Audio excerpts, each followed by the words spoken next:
COSA, the Central Ontario Standardbred Association, proudly serving Ontario horse people with integrity and accountability. Collaborative, supportive, helping to ensure a vibrant harness racing industry.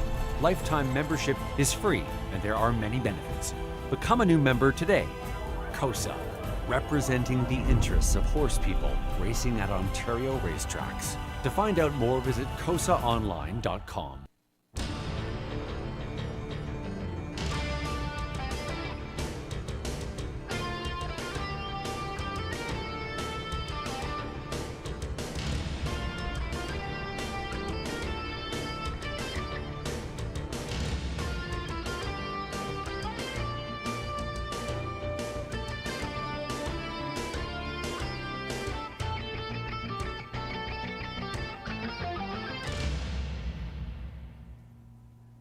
Hey, good evening, everyone. Welcome back to the Raceway at Western Fair District, London, Ontario's half-mile harness racing action. Sporting my black for the week of Halloween. Why not? A fabulous-looking 12-race card on this evening's program. Just checking out Twitter, our own Tony Elliott, our racing manager, says we have a terrific Tuesday night race card set to go here tonight. Post time, 5:50 Eastern. Race card highlighted by the $22,000 plus Autumn Series final for the 2- and 3-year-old trotting fillies. So that is going to happen right off the bat in race number 1. And another edition of Survivor Tuesday, always free to play online or on track. So best of luck with that. And let's dive right in now to some ticket selections. We've got the HBI Bet Pick 5 play right up front, and I am not going to look anywhere else other than the 5 PC Freewheeling to kick off with this Pick 5. She just jogged last time out, and that was after missing a month at the races. Scott Young stays on the drive for the Clements family. ICPC Freewheeling as the one to beat and to start up tonight's Pick 5 play in race number 1. Flip on over to race number 2. There is a scratch. There's quite a few scratches this evening with some also eligibles moving in. My tickets will reflect that here on the pregame show. Changes thus far. Tickets will be reflecting that. So scratch the 3 in race number 2. We're going to use 4 and 7, Cerrone Sealster and Dixie by Emma, to get on through race number 2. We've gone 4 deep in races 3 and 4, and to complete in race number 5, we'll look for 6 Captain Ray or the 8 Bet the Limit Off the Claim. I really like that horse tonight. He just missed last time out. Goes out for Bruce Goit. We've seen Bruce send him to the winner's circle, going out first time for him. So Bruce Goit, conditions 8, Bet the Limit Off the Claim. Jay Harris will be on board. The only thing I don't like about him is the trailing spot 8, because he does love to be on the lead here in London. But we'll give him a shot to complete the Pick 5 with that 6 Captain Ray, who was a winner against most of these last time out. It's Austin Sorey staying on board for Lindsay Kerr. It's a $7,500 guaranteed pool. Low take for that HBI Bet Pick 5 play. There is an early Pick 4 that will begin in race number 4. That early Pick 4, we've gone to 4 deep with the Big Lady J. She's still having a bit of trouble getting around the turns here in London, so I'm not expecting early speed from that one tonight, but she's been second best, knocking on the door in recent starts. Maybe that maiden win comes tonight. She'll have to stay close, though, because she always does get home late in the straightaway. She does a fine job of finishing strong through the straightaway here in London. Number 3, Cove Beach, another one that I'll look for. The 4, Building Hope, and from the trending spot, 8, Lady Jasmine. Those are the 4 I'll use to start up an early Pick 4. We're going to stay with 6 and 8 in the 5th. Over into race 6, there is a scratch of 2, Custom Cut. Scratch the 2 from race 6. That leaves me with 6, Magical Albert, or the 7, Resistance Futile. The outside starters there in race number 6, leg 3 of the early Pick 4, and then in race 7 to complete, we'll go with 1, 2, 4, and 8. We've got Holy Chip, Stonebridge Better, Barry Shelby, and then Phone In from the trailing spot. We've got a late Pick 5 that will begin in race number 6 this evening. Late Pick 5, that is a go-to wager, and as mentioned, the 2 has scratched in there. Stay with the 6, Magical Albert, and the 7, Resistance Futile. Love that Seniors Pace event. It's always a popular race here in London. If there's another one to think about in there, maybe number 3, La Men Rain. Ross Batten just missed last night with a long shot. Released the Baby. She came from way off the pace, very wide. She just missed at a big price, and that would have been driving win number 4,999 for Ross. So he'll get a shot with Lawman Rain to get close to that 5,000 career driving win milestone. Over into race number 7, we've gone 4 deep in there. Deepest of all in race number 8. Scratch the 4 in there, and do note that number 9, Homie Joe, is going to move in, and he gets his nose on gate. And Mark McQuarrie back down as trainer there. Todderborth in the bike for Homie Joe. He is moving in off the also eligible spot and will leave from post 4. My key play to this late pick 5, it's race 9. It's for Quick Tour. I remember this horse finishing up last week, and as the horse was crossing under the wire, I believe I said something like, put a big circle around this one for next time. So I did. That's locked in the brain. Number 4, Quick Tour, finished so strong last time at a preferred level, so gets class relief and gets a much better post to work with here. His own back half last time out was 56 for a mile in 1:55. He was 27-1 through the third. I don't think they can touch Quick Tour in the 9th. My key play on the late pick 5, and over to race 10 we'll complete with a 1, 3, and 4. One more go-to to talk about here, and that is the late pick 4 that will begin in race 9 and stay with number 4, Quick Tour. I just love this horse tonight. My best bet selection, of course, 1, 3, and 4 in the 10th. We're going to key up another one in the 11th. Number 1, a Black Diamond, Colin Kelly. Had the driving triple here last night, so we'll look for good things to continue for Colin in the bike. He teams up with trainer Kyle Bossens, owner Brad Gray. They've got a Black Diamond leaving from the rail in race 11. It's a key play. 12th and final, you can scratch the 5 and nothing jumping off the page for me, so it's an all button to complete. And if you want to play that one for $1, the late pick 4, I think it's about $24 even to play along.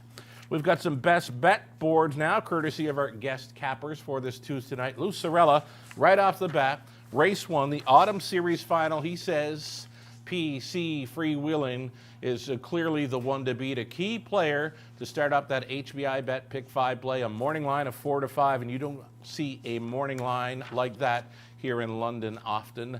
Over into race number 5, Ontario Racing has gone to the 4-horse Journalistic, saying this one meeting easier off the claim and will likely be racing on or near the lead. More best bets tonight. Rob Reed Jr. joins us for this Tuesday evening. We'll have him on board for commentary following the changes and in between races. We'll be talking horses, his picks, ticket ideas. Robert Reed Jr.'s best bet tonight, number 4, Barry's Shelby in race number 7. He debuts for the New Connections. Likely points to the lead in there. Barry Shelby with Travis Cullen on board for the trainer, Francis Guillemet. For me, in race number 9, I've talked this horse up already. I'm going to talk it up again. Quick Tour at a post 4, 5-2 morning line. Very strong finish in his latest. Looks ready to pop tonight as he gets class relief and a much better post. My best bet for Quick Tour in race number 9. And that's going to do it for the pregame show tonight. Again, the post time set for 5:50 Eastern. The changes are still to come. Rob Reed Jr. joins us following changes tonight. Best of luck tonight playing the Raceway.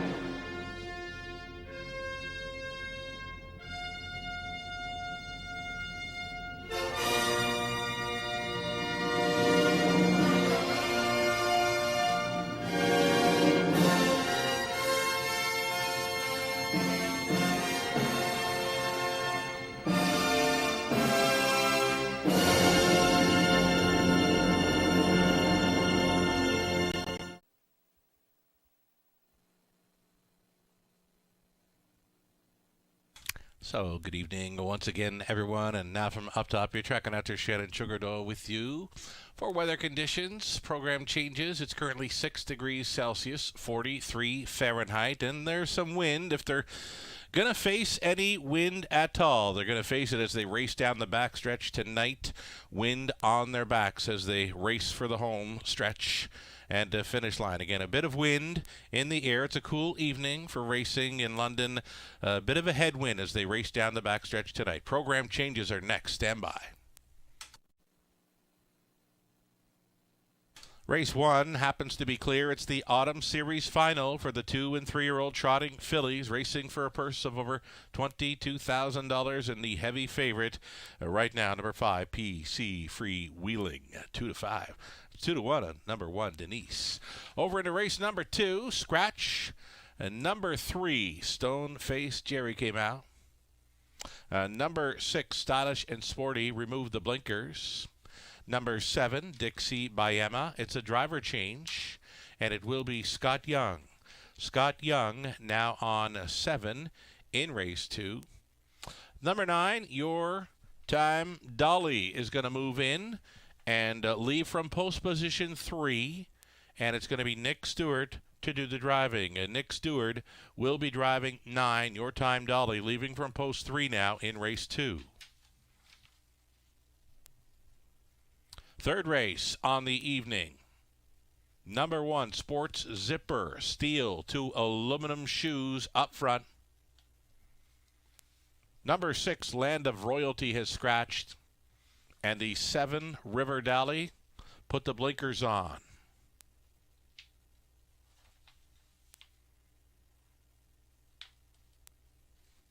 Fourth race, opening leg of the early pick 4, no changes. In race 5, scratch the 2, Rockin' My Dream. It's a late scratch coming in for the 2, Rockin' My Dream in race 5. Race 6, scratch the 2, Custom Cut from the seniors pace. It's for 11-year-olds and upward. Scratch the 2 in race 6. Race number 7. Race 7, the 7, Red, White, and Boots comes out. The 9 will not enter. Remove 7 and 9 from race 7. 8th race, we'll scratch the 4, YS Lotus. And number 9, Homie Joe, is going to move in and leave from post position 4. Take note, race 8, the 4 comes out. Number 9, Homie Joe, moving in and now leaving from post position 4. Race number 9, the 8, Adore Him, has scratched. Number 9, Champagne Phil, is going to move in and leave from post position 8. 9th race, take out the 8 and move in 9, Champagne Phil. The 10th race is clear. Race 11. Race 11, there's some edit lines for a few of them here. Moonshiner's Credit, the 4. Started here in London on the 23rd and finished well back there. Scott Coulter was on board. I believe that was an added distance race. The 5, Nothing Holding Me Back. More of the same, finished off the ticket in an added distance race. Alfie Carroll was on board. And the 8, Counter Currency, was in to go there on October 22nd in London. And there we go. Brett McDonald was on board for a 3rd best finish. I believe that was at the added distance. Alrighty. So there you have it. Race 11. Scratching 2, Faithful's Nola. Just catching that. Scratch the 2, Faithful's Nola from race 11. 12th race then, the finale. It's a scratch of 5, Our Thinking Monster. And number 7, Shipping Out. Off the Claim is going to switch to blinkers tonight. Put the blinkers on 7, Shipping Out, in their 12th and final. So a number of changes. There you have it. Quite a few scratches this evening with a few also eligibles moving in. I believe the track condition. Track condition is rated fast. We're about 9 minutes away from the first of 12. We're expecting a solid night handle-wise. We're coming in hot off a nice handle last evening. Cancellation south of the border of Yonkers this evening. So best of luck playing the Raceway tonight, and time now to bring in our Tuesday night special, that being Robert Reed Jr., and he is with us for some ticket ideas, some race selections and commentary throughout the night. It's worked out well thus far this season. He will continue to go forward with us each and every Tuesday night on this race meet. So Robert Reed Jr. for race number 1, HBI bet, pick 5 play right up front, and I think everybody's going to key up this 5 PC freewheeling. How was your week? Tell us about it, and talk up this early pick 5. It's all you right now, Robert. All right. Well, thanks, Sugar. Listen, always a pleasure to be here at the Raceway. Listen, Tuesday nights we take center stage. Always a huge night handle-wise and a great night of racing. 12 races on deck. I've had, listen, it's been a great week so far, an amazing weekend too. You can probably see behind me, which way? Yeah, that way. There's a helmet. That's from Dave Miller. So I showed it off on the Mohawk Park broadcast. You can see it back there. I put it on my Twitter page at Robert Reed Jr. Just an amazing piece from my memorabilia collection. I just have to show it off once again.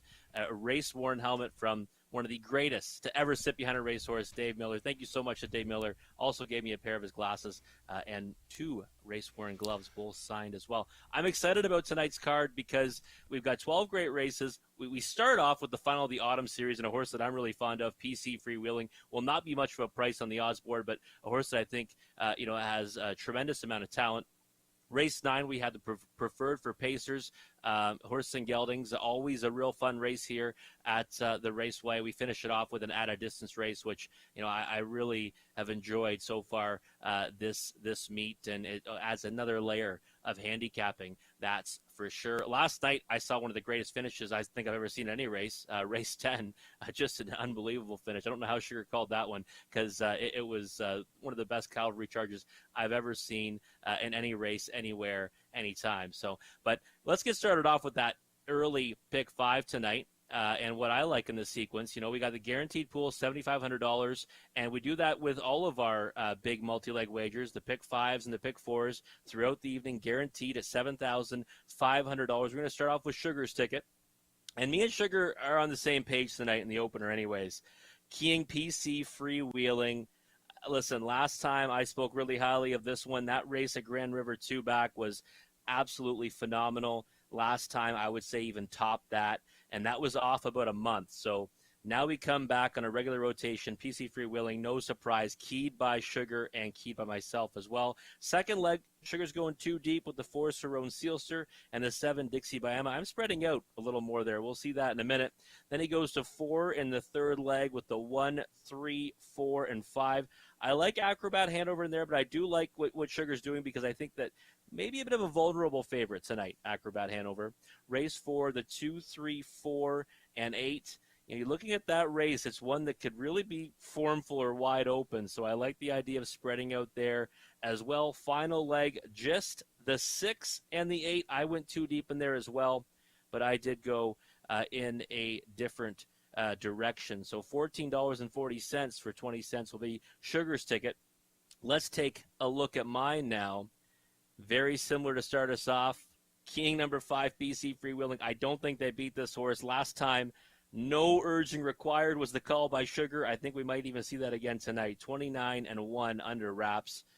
Again, I think the only way PC Freewheeling loses is if she beats herself, folks. Second race, I'm using 6 of them now, and I think I'm even using 6 of the 7 left, so it should have just been an all-burger for me, but oh well, I'm going to get beat by one horse if it happens. I'm going 6 deep, and now, as it turns out, I'm only leaving out number 6, Stylish and Sporty, so if you're going to play this ticket, you might as well take an all as well. 6 deep in the second leg, 2 deep in the third leg, the 3 Acrobat Hanover. I also like Always Being Crazy. Last time I thought raced pretty well after making a break in stride. I thought that he had a bit of a shot in that last outing, so I'm going to go back to using that one tonight, maybe get the upset over Acrobat Hanover. 3 deep in race number 4. Big Lady J is one that I think could be tough to beat, but not a lot of gate speed. Even from that post 2, I think will be tough to get away. The other one I think that really has the most get up and go off the gate is actually the trailer, the 8 Lady Jasmine. So could be an interesting dash in there. That's why I went 3 deep, adding in the number 3 Cove Beach as well. Last leg, 2 deep, number 5 Last Mock, number 8 Bet the Limit. I think Bet the Limit is the one to beat. Another trailing post though.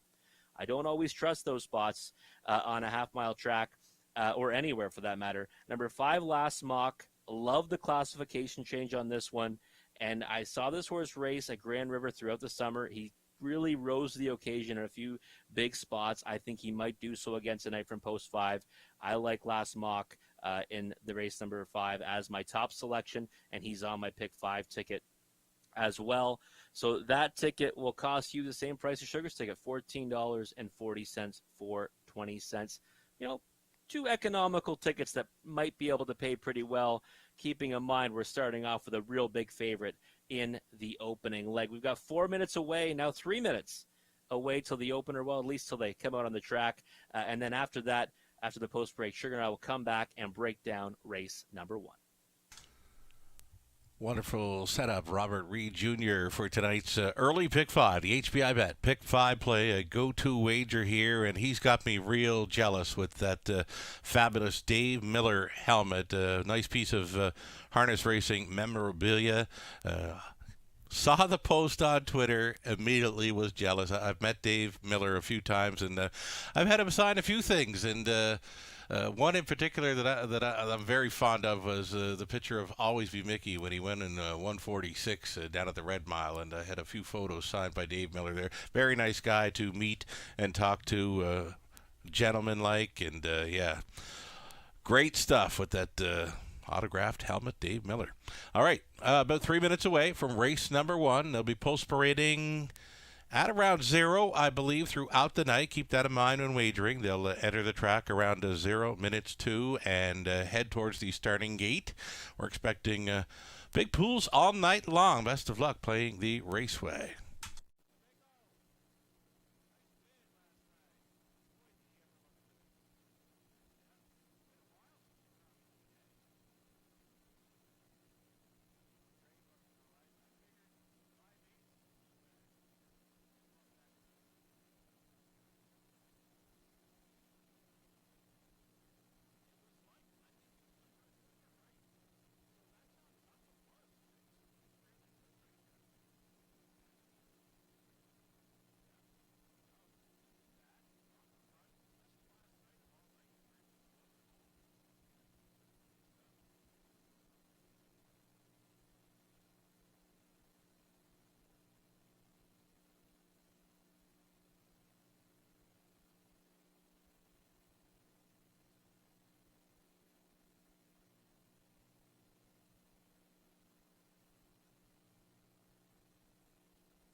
It appears the horses are leaving the paddock for race number 1. It's the Autumn Series final for the 2- and 3-year-old trotting fillies. Heavy action continuing on 5, PC Freewheeling. Next choice 7-2, number 1, Denise. Picks up Colin Kelly for owner, trainer, breeder, William Meggins. Stand by, the post parade for race number 1.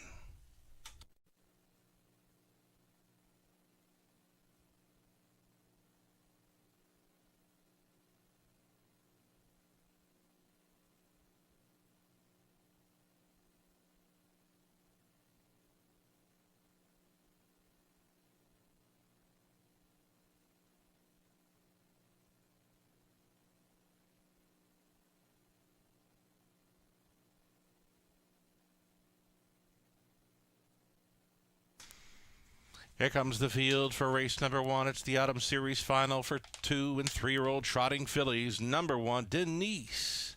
Owned, trained, and read by William Maggins tonight. Colin Kelly with the catch drive. Colin Kelly coming off the driving triple last night here in London. Number 2, Luna Sealster, Greg Dustin, training and driving for Sean O'Brien. Vicky White owning. Nelson White trains 3, City Lady, Austin Sori. The 4, Jula, Marionette, Bruce Richardson stays on for Tommy Anderson, along with Jula Racing Inc., Susie Kerwood conditions. Here's a look at the favorite, PC Freewheeling, from post 5 for owners, breeders, Amy and Curtis Clements. Peter Clements trains. Scott Young stays on. Chasen Jaden the 6, Jeff O'Brien owning, training, driving, sharing. Ownership with Eldon and Carouette Loafer along with Pamela Baum. Number 7, Jandals for S&R Racing Stabling. Susie Kerwood training. Scott Coulter.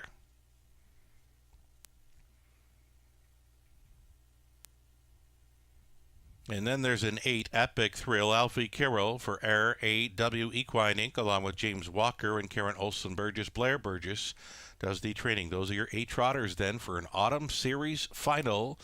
Daily Double, Exacta Try, the Super, and the start of an HBI Bet Pick 5 play.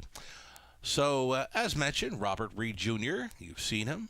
You've heard him, and we'll bring him back on board again for some commentary here as we lead up here to the Autumn Series final, moments away from a start, and all wagering and all eyes will be on the 5, PC Freewheeling here again. Such an easy winner of her Autumn Series division last time out after missing some serious time, and here she is scoring down, and she looks great again. Hey, Robert. Hey, how's it going, Sugar? Yeah, she does look great, doesn't she? And, you know, last time what I loved about it was off a month and, like you said, no urging required, and looked every bit of the horse I remembered from Grand River on September the 17th, and just one that I love the way she goes. And, you know, Scott Young, that the addition of that teamster certainly seemed to prove pretty well in the second leg last time, needing a victory really to get into the final. And look at that, already over $12,600 in that pick 5 pool. Yeah, we're already there. Yeah, absolutely. Yeah, the average pick 5 pool thus far in the meet at over $12,000. We're going to go well up and over $10,000 on this early pick 5. And you know what? There's some nice prices last night.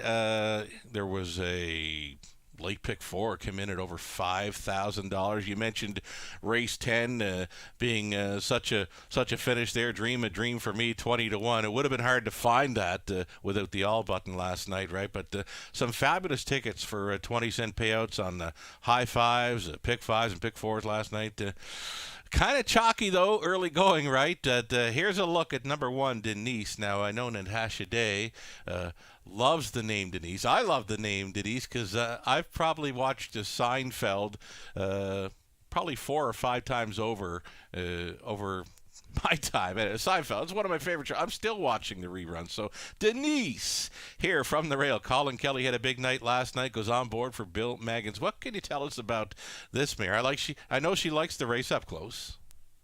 Yeah, she's got speed off the gate, right? And you got to love the addition of Colin Kelly. You know, Bill Maggins hands the lines over to Colin tonight for this final, going for over $22,000. And, you know, rail control, speed to work with. We've seen it before here at the Raceway. You know, that speed sometimes will just carry and is tough to beat. 2 starts back. A dominant winner. You know, there were a couple of horses that were misbehaving on that occasion, and she didn't have to face the likes of PC Freewheeling, but is my second choice in the race. And if someone said, you know, this one tries to go down the road tonight and maybe, given the circumstances of the race, gets the job done, I wouldn't be shocked. Right on. Number one, Denise, taking the second choice, well, third choice action right now. Second choice, actually, there's some late action coming in on number 8, Epic Thrill. Now, she had scratched sick last time out, a 2-year-old daughter of Cadabra with Alfie Carroll on board for Blair Burgess. And Epic Thrill, leaving from the trailing spot. It's the vet scratch sick thing this time of year, right, for the young horses. It's tough to really get behind them. Yeah, I knew that would have you concerned, Sugar, and it had me concerned as well. Also, the fact she's a 2-year-old against a couple of older horses in here, and you know the thing for me about Epic Thrill, I was a big fan of this horse 2 starts back. Thought she raced well, and ended up finishing second to Denise. I just don't know if she deserves second favoritism tonight from the second tier. I think that she's got some ability. I don't like the vet scratch sick. I don't like the trailing post. I don't like the fact she's a younger horse facing against older ones. So for me, my third choice, and I think Denise probably deserves that second favoritism. Now over $14,000 in this pool as we continue to climb, getting towards post time.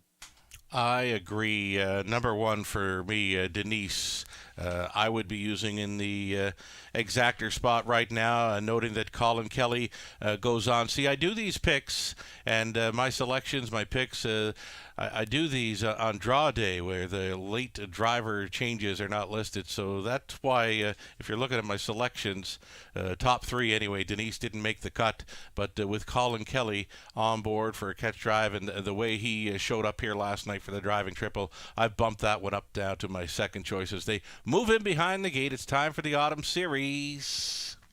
1 to 5 on number 5, PC Freewheelin'. Let's do this thing.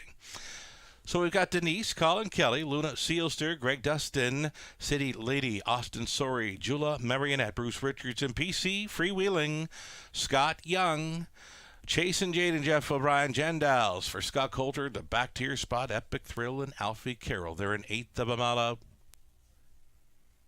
The Autumn Series final for 2- and 3-year-old trotting fillies and a breaker at the start, the 4, Jula Marionette. They're off. And it's going to be an easy lead for PC Freewheelin'. Another jumper off the gate with 6, Chase and Jade in the 4 and 6. Went to the gallop early in this one. Going to the top early in this one, PC Freewheelin'. Another breaker in the backfield, the 7, Jandals. 2 a break, so we're down to 5, it appears, as they stroll up to the quarter mile. Scott Young on the lead here with PC Freewheelin' for the Clements family. Right on the bit there in second. Denise and Kelly are right there for the 2-hole ride. 29 and 2 for the quarter mile speed. Epic Thrill to work out a trip there into third. A look into the outside here briefly was Luna Sealster in 4th, 5th best, and with them City Lady, and then the earliest breakers, Chase and Jaden, Jandals, and Jula Marionette. Down in front of us they come, and PC Freewheeling will go along unchallenged for a ways yet. And she's looking very comfortable here with a lap to go. The half clocked up in a minute and 3/5. Denise will try to brave it up here into second. Epic Thrill continuing along in third. Luna Sealster appears to be getting the marching orders to move from 4th and jumping it off in 5th. City Lady. So we've had 4 breakers and we've got 4 that remain trotting and still in it as they go up to 3/4. PC Freewheeling unchallenged to this point. Denise continues to be second. It's a Luna Sealster out there in third. She's just floating now. 4th and in for Epic Thrill after 3/4. 1:31 and 1. And maybe Scott Young will be asking PC Freewheeling to pick it up. She appears to be doing so. It's a lead of 2.5 lengths now to Denise, who's second. Luna Sealster third. Epic Thrill appears to be 4th best in here. Here's a little bit of urging for PC Freewheeling. Scott Young just lifted a line, and she put another length or 2 on Denise to win the Autumn Series final. That was PC Freewheeling. Young on board for the Clements family. Denise finished second. Luna Sealster third, then Epic Thrill 4th. A mile of 2:01 and 3. Much the best.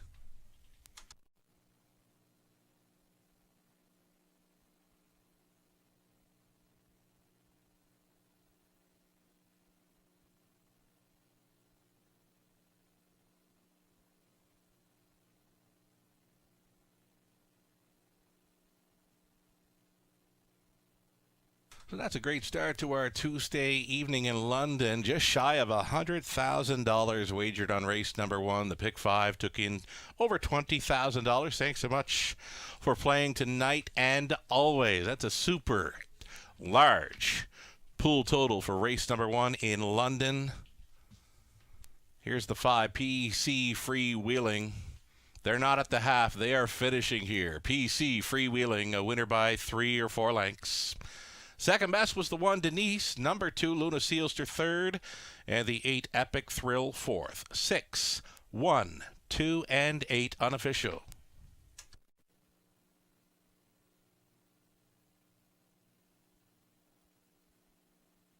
My bad, it's the 5, PC Freewheeling. 5, make it a 5. 5, 1, 2, 8 unofficial.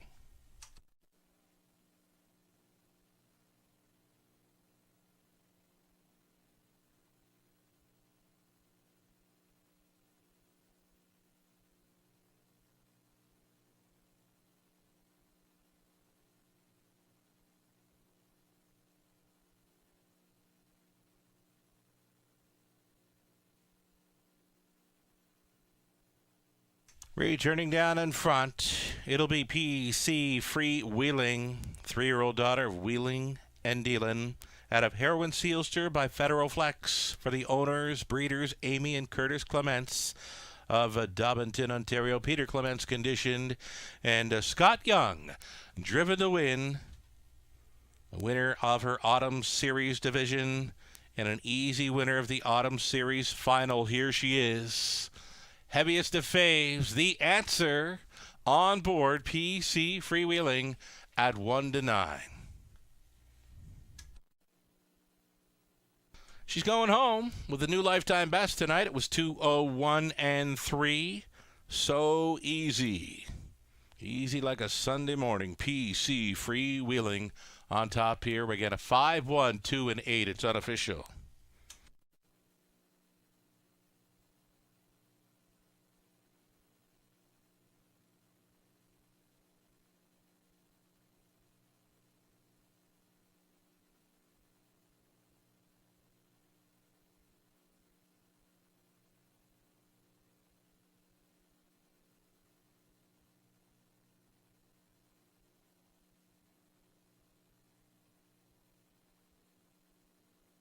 Going official here for race number 1. Denise was second. Luna Sealster third. A City Lady fifth. Julep Marionette 8. PC Freewheeling was a race winner. Jason Jaden 6. Jandals finished 7th. Epic Thrill was 4th. 29 and 2. A minute 3 fifths. 1:31 and 1. And a mile of 2:01 and 3. It's a new lifetime best. And it comes in the Autumn Series. The Autumn Series champ for 2- and 3-year-old trotting fillies is PC Freewheeling. From the top at 235, 816, 7, and 4. 220 to win and 210 to place and show, of course. Exactor came back at 410. The dollar try, 625. Super for about 27.30. And that 20 center came back at 546. You can turn the page and go on to race number 2. Scratch the 3, Stone Face Jerry. Move in number 8, Your Time Dolly. And leaving now from post position 3 with Nick Stewart driving. Scott Young will try to come right back here in race number 2. He gets the call now to drive 7, Dixie by Emma. So Scott Young on 7, Nick Stewart on 9, leaving from post 3. Take the blinkers off of 6, Stylish and Sporty. Field of 8 as we switch to the pace for an exactor try and super. And we will try to follow up that race 1 handle of $97,000 in total. Strong start to our Tuesday card. 8 minutes to post time on race number 2.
So there you see still a big chunk of live money still in play. $15,000 plus live and in play from a pick 5 pool of over $20,000. And again, likely a season high thus far for a total pool wager on a single race, $97,000. So the players get on to race number 1 in London. There is 11 more to go as we await the post parade here for race number 2. And again, I believe they're post parading around 0 throughout the night. Cool, windy evening here in London. And horses post parading around 0 and going to the gate. Keep that in mind when wagering throughout the night as the flags. I'm looking out, and yeah, there's a stiff breeze as the horses race down the backstretch tonight. They will face that cool wind down the backside tonight.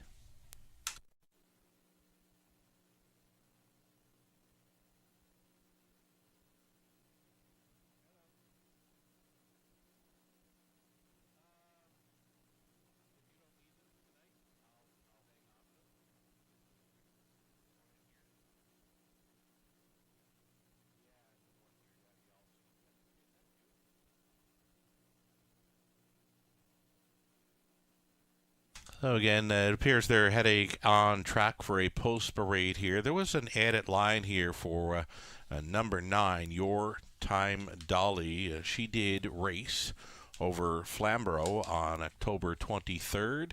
And that trip over at Flamborough, she sat 4th and 5th, made a move to the outside through the final half.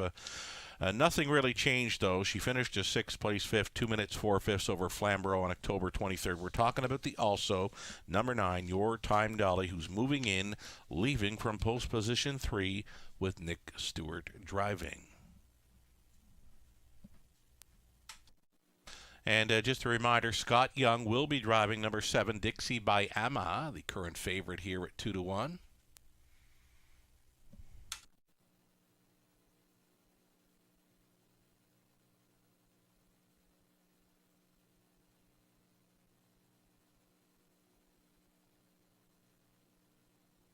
And stepping out on a post parade here for race number 2. You're looking at number 1, Dora D. She was a beaten fave last time out for 8th Line Investments. Brian Dunbar, the trainer. Travis Cullen, the call tonight. Number 2, My Delilah. It's Tyler Borth driving for owner, trainer, breeder William Cadman. 3 was scratched.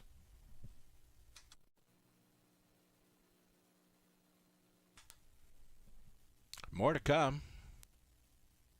Swear to God. Here we go. With the 4, Serona Sealster, it's Austin Sori. Staying on to drive for the owner-trainer A.J. Moore. Richard Griffiths, along with John Dixon, sharing ownership on 5, Tiger Shark. She's a first-time starter, trained by Richard, driven by Lorne House. Stylish and sporty, the 6, Doug Walters, owning and training. Johnny Hahn on board. The blinkers come off. Dixie by Ama, 7. Scott Young trying to come right back in this one for the owner, Colleen Lamarche. The trainer's Ben Lamarche. Barn change for Dixie by Ama here. Trailing spot for the 8. Either Ha, I'm in control, or H.A., I'm in control. I'll get it right. Lorraine Molnar, owning and training. Scott Coulter will be on board the 8. And then the 9 is Your Time Dolly, and Nick Stewart goes on board to drive for Julie Waring Amos, the trainer's Floyd Amos. So a field of 8, the scratch of 3, the 9 moves in. Nick Stewart on the 9, Scott Young on the 7. We're going to pass things over to Robert Reed Jr. Pretty much everybody nailed the first with the 5 PC freewheeling, but you're going to try for a bit of value here in race number 2. It's all you, Rob. All right, thanks, Sugar. Yeah, I'm going to number 2, My Delilah, as my top selection here. And really, for me, it comes down to just inside speed. Originally, my top choice was going to be number 3, Stoneface Jerry, and I went to My Delilah on top because I said, you know what, in a race that I think is kind of wide open, I'd rather have the horses going to be on top than the ones that are coming from behind. And we saw that last time from number 1, Nora D. Got away sluggishly off the gate, 7th, and really couldn't close into it. So I've got a hard time accepting 8-5 on that filly right now, especially, considering she hasn't really shown any foot off the gate. My Delilah has gotten away well off the gate in each of her last 2. Ended up fading from the 2-hole to finish 3rd, but there's no Precious Amber in here, and I just think that maybe this one can get to the top tonight or sit a trip tonight, and then keep on going or get there to the wire. 9-2 on the board right now. I'd say it's about the right price I was hoping for in My Delilah. I wouldn't want to take too short of a price on anyone in here. Again, Nora D is one that I think should be able to be more than competitive with this group, especially looking back at her Mohawk Park lines, but she didn't show it last time and does not have that speed. My second choice is Nora D. Cerrone Sealster is one I think you have to consider in here, off of Vet Scratch Sick, which I don't like, but I do think this horse is raced pretty well, and one of the key things with Cerrone Sealster is she's already got a victory to her credit, which that's a lot more than can be said for most of this field. So I think Cerrone Sealster is one you need to consider in here. That's number 4, and 6-1 on the board is probably about the right price on that one. Number 7, Dixie Bayama is an interesting one for me. Barn change, and if you go back to her lines at the start of the year, the start of her career really, she was racing competitively in 2-year-old events at Mohawk Park, and kind of tailed off a little bit there, but was racing against Grassroots Company, much tougher. Then, had a race in Quebec in the Bombardier, and then last time at Rideau Carleton. Now comes back to Ontario.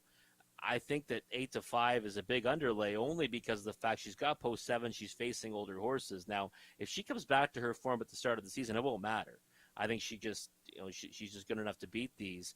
But for me, post 7, 2-year-old against older horses, I'm going to want to see a bigger price than the 8-5 that we're getting on the board right now on number 7, Dixie Bayama.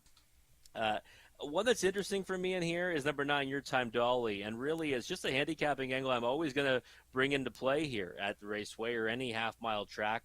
Also eligible draws in, and they draw to a good post. So a lot of people just discount the also eligibles, and that's probably why Your Time Dolly is sitting at 24-1 right now, because number 9, but draws into post 3.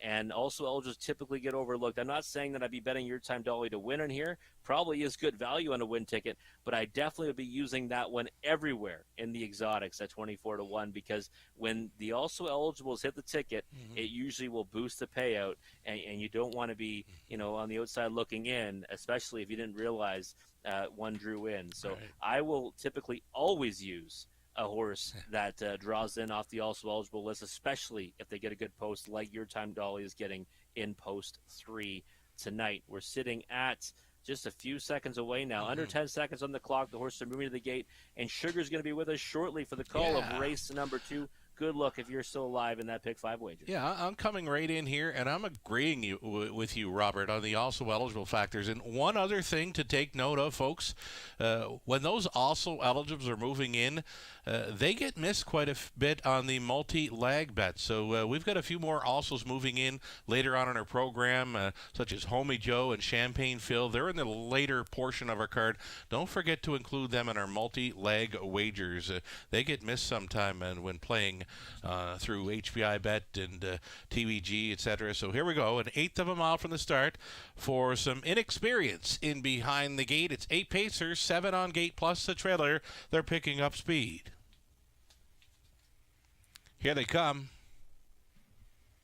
And they're off. Early speed shown tonight by Nora D. Nora D, the beaten favorite last time out, and Cullen puts her on the lead, but she could not make the first turn, and she scatters them. Number 1, Nora D. She's in the safety lane now, but still she scattered a few in the backfield. We still got the 8-horse on the gallop. They're still all up and still in it as they roll up to the quarter mile. Here's Dixie Bayama, the 2-year-old, and Scott Young makes the lead once again in London. Going on hold in second was the 4, Cerrone Sealster, right up there with them now in third. It's the AE Your Time Dolly with the 9 saddlecloth on. All Alone traveling fourth, Stylish and Sporty. Then we'll go back to a Steppy, a My Delilah.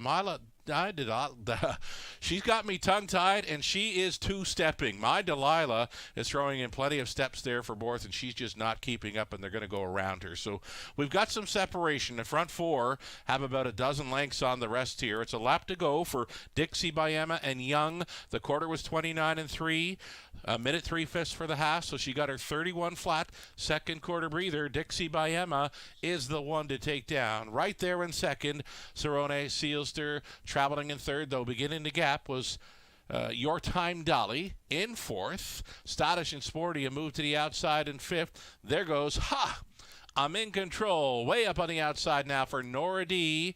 Nora D's 3 deep out there, and gaining for Collins, though still about 15 lengths off the lead. Then it's back to Tiger Shark, the first timer, and well back to My Delilah. 3/4 they get over there in 1:30 and 4, and chased up for a final 8th sprint will be Dixie Bayama, who's got Cerrone Sealster right there, the only one that can challenge inside the final 8. Dixie Bayama still doing some good things, though. Here comes Cerrone Sealster, and sorry, it's down to these two. Dixie Bayama, maybe. Cerrone Sealster right there with her in a win photo. Third going to the 9, Your Time Dolly, and then it's Stadish and Sporty to round out his superfecta. That one got close. Too close to call. 2:01 and 4. Picture time.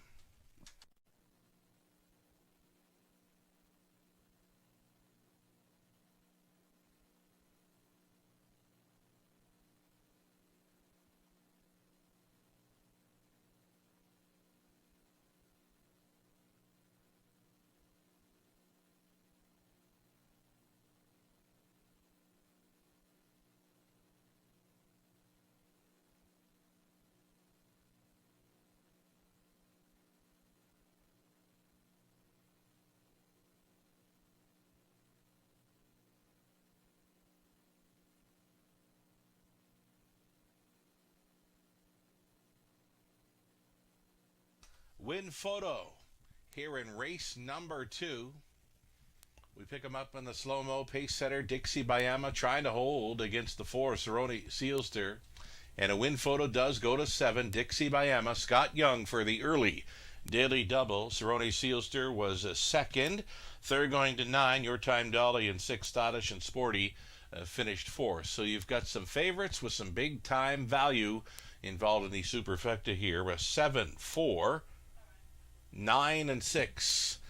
The answer coming right back here with Dixie Bayama, 2-year-old daughter of Bettor's Delight out of Timeout. Sugar Baby Doll by Shadow Play, now owned by Colleen Lamarche, trained by Ben Lamarche. Scott Young on for this, the maiden victory, as the 2-year-old goes downtown in London for a maiden mark of 2:01 and 4. Congratulations.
Going official here on race number 2. The prices have been posted. $6.30 on the win ticket for Dixie by Emma.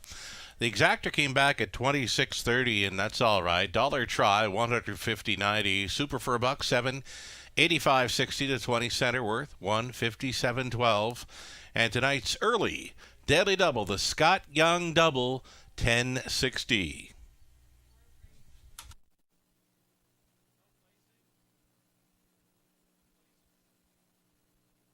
Here's the official rundown then for the second. Nora D was 7th. My Delilah 5th.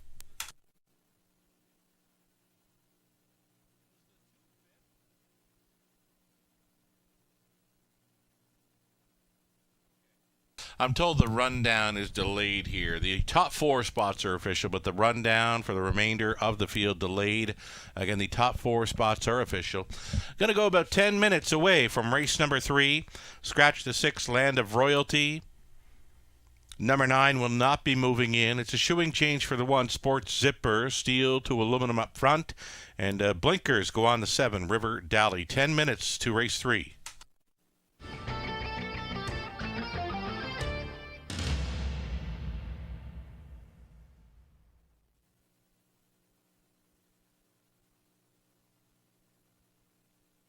Here we go then with an official rundown for the second. Nora D was 7th, placed 8th for causing interference in that opening turn. My Delilah was 5th. The 3 had scratched. Sorone Sealster 2nd. Tiger Shark 6th. Stylish and Sporty 4th. Dixie by Emma was a winner. I'm in control. 8th place, 7th. Your Time Dolly finishing 3rd. 29 and 3, a minute 3/5, 1:30 and 4, and it's a mile of 2:01 and 4. That becomes a maiden mark for Dixie by Emma. From the top, it's an 8-5 scratch, 2-6, 4-1, 7 and 3. As mentioned, now about 9 minutes away from the upcoming third. Scott Young just drove for the double. I believe that might be it for Scott on this evening's race card. So comes in, he takes the Autumn Series final aboard PC Freewheeling. He comes right back on a driver change for the 7 Dixie by Emma to take tonight's daily double. Great to have you in London once again, Scott. We'll look forward to seeing you here again. Third race, up and coming, features exactor try and a superfecta. Good luck.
Here's how close it was. Too close to call for me. Number 7, Dixie by Emma, holding off number 4. Sorone Sealster on the line. Very close. 7 minutes away from race number 3.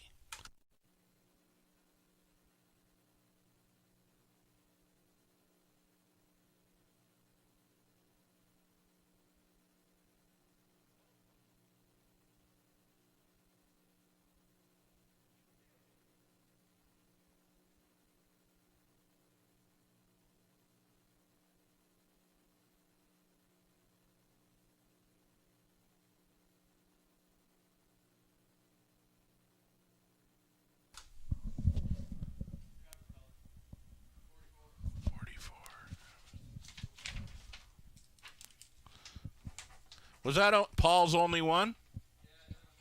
Thank you. Thank you.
Here comes the race 3 starter stepping out on Pulse Beret, being led by 1. Sports Zip Beret shoeing change tonight. Steel to aluminum up front for Michel Letard and Jean Allaire. It's Brett Lester training Natasha Day.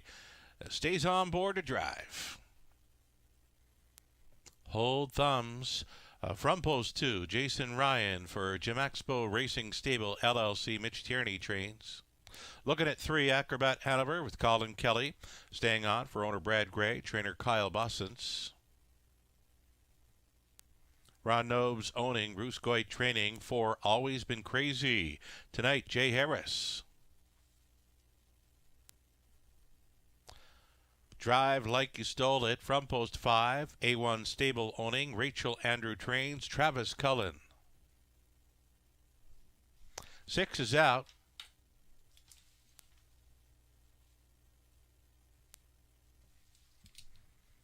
There's Travis Henry on 7. River Dally. Blinkers go on for Michael Art. The trainer's Heather Pickett.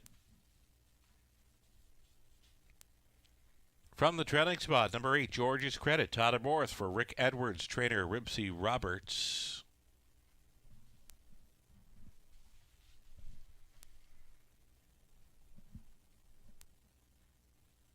And there's the 2, Hold Thumbs. A little bit late for the party, but he's in to go. Hold Thumbs, Jason Ryan for trainer Mitch Tierney and Jim Expo Racing Stable LLC. Heavy favorite, currently number 3, Acrobat Hanover, opens at 1-2.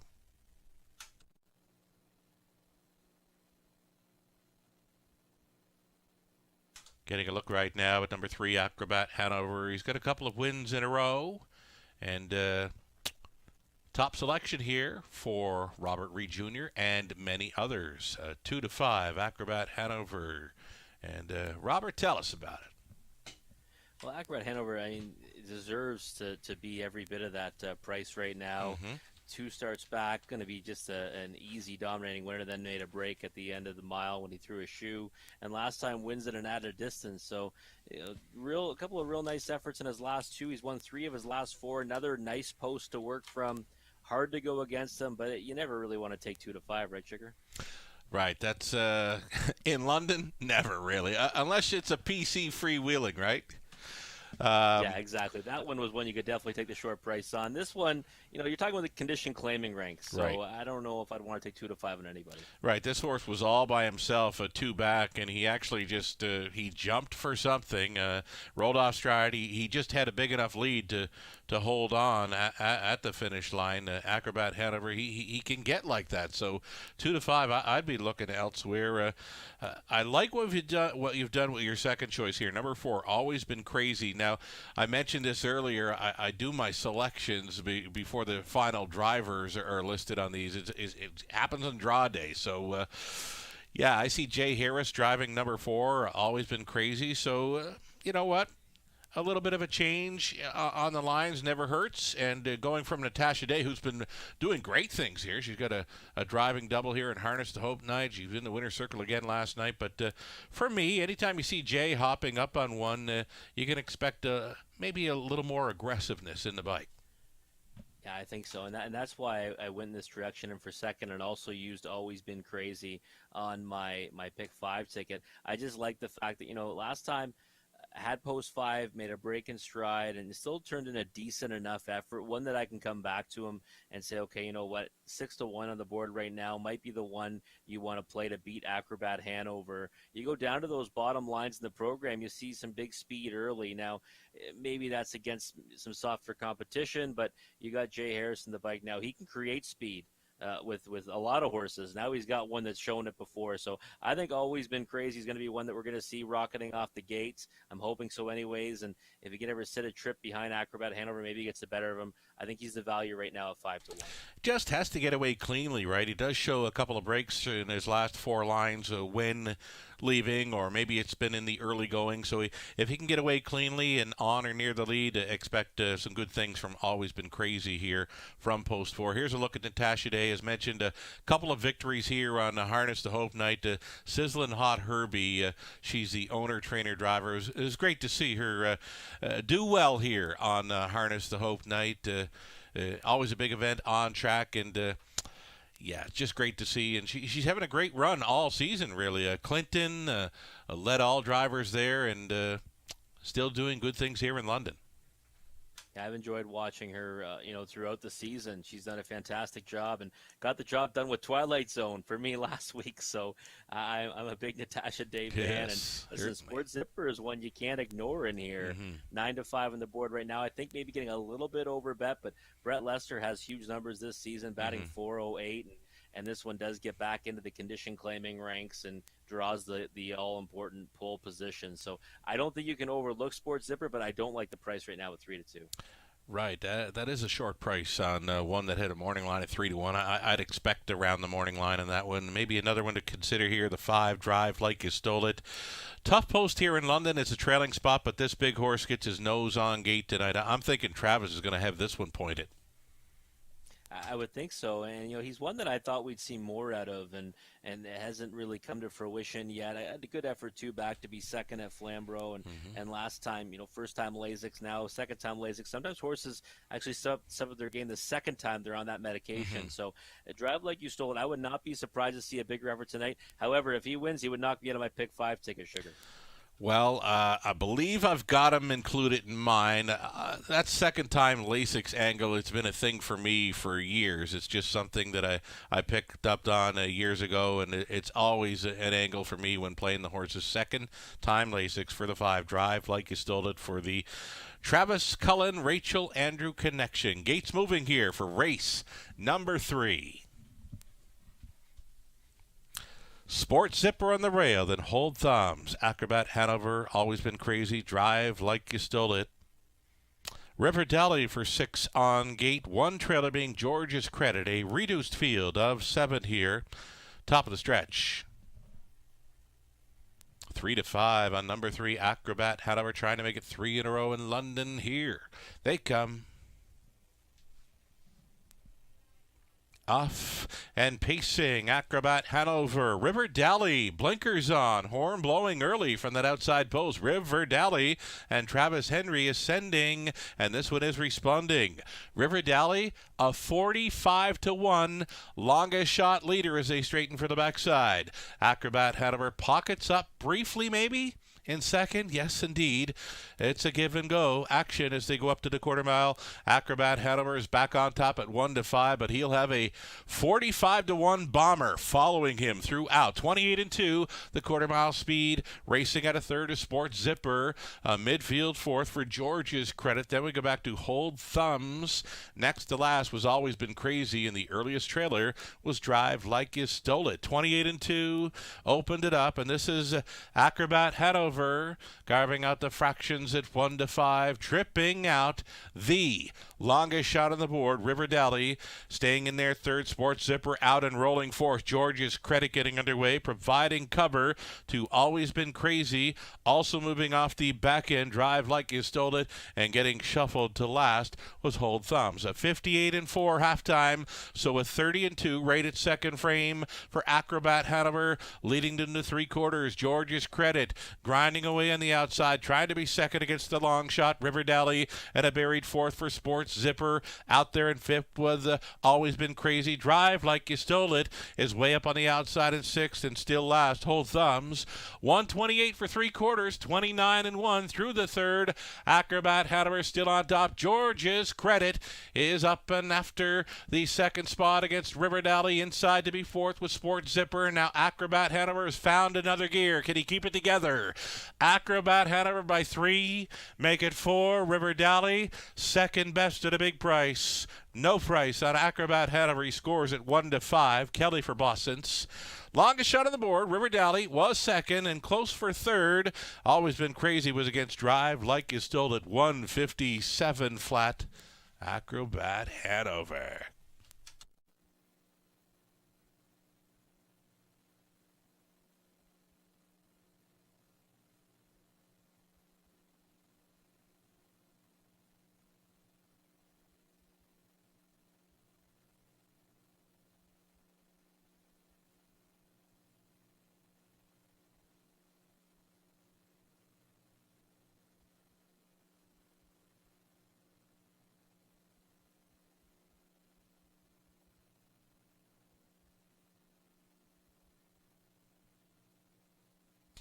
So the 3 Acrobat Hanover, easy winner here over 7 River Dally. It was the 4, Always Been Crazy, finishing third, and actually the 1 Sport Zipper in for fourth.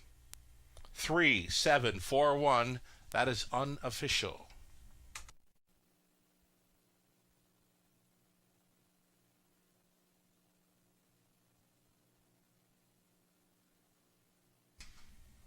Back for another victory here. Acrobat Hanover for 3 in a row in Ontario. That's 3 in a row in London. A heavy favorite every time behind the gate here. In his last 3 anyway, Acrobat Hanover wires them up in 157 flat. Just a few ticks off his lifetime best. 4-year-old son of sports writer out of All Night Long by the Banderosa for the owner Brad Gray of Dundas. Kyle Boston's condition. Colin Kelly driven to win. Again, as a heavy favorite here at 1-5, Acrobat Hanover makes it 3 in a row. Congratulations.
Alrighty, third race is now official. Sport Zipper was fourth. Hold Thumb seventh. Acrobat Hanover won it. Always Been Crazy third. Drive Like It Stole It fifth. The 6 was out. River Dally second. George's Credit 6. 28 and 2. 58 and 4. 128. And a mile of 157 flathead. Acrobat Hanover going for 3 in a row and winning here with Kelly on board for Boston's. Top down a 4-7-1 3-5. Scratch 2-6, 250 to win for Acrobat Hanover. Exactor 59.40, the dollar try at 120 even, and a dollar superfecta with a heavy favorite on top of a short field 505.90, and that's all right. The 20 center worth 101.18. Fourth race up and coming. Travis Henry will be driving number 4, Building Hope. Still on the pace and back to a field of 8 for an exactor try super. It's the start of our early pick 4. 6 minutes. Only 6 minutes to think about it.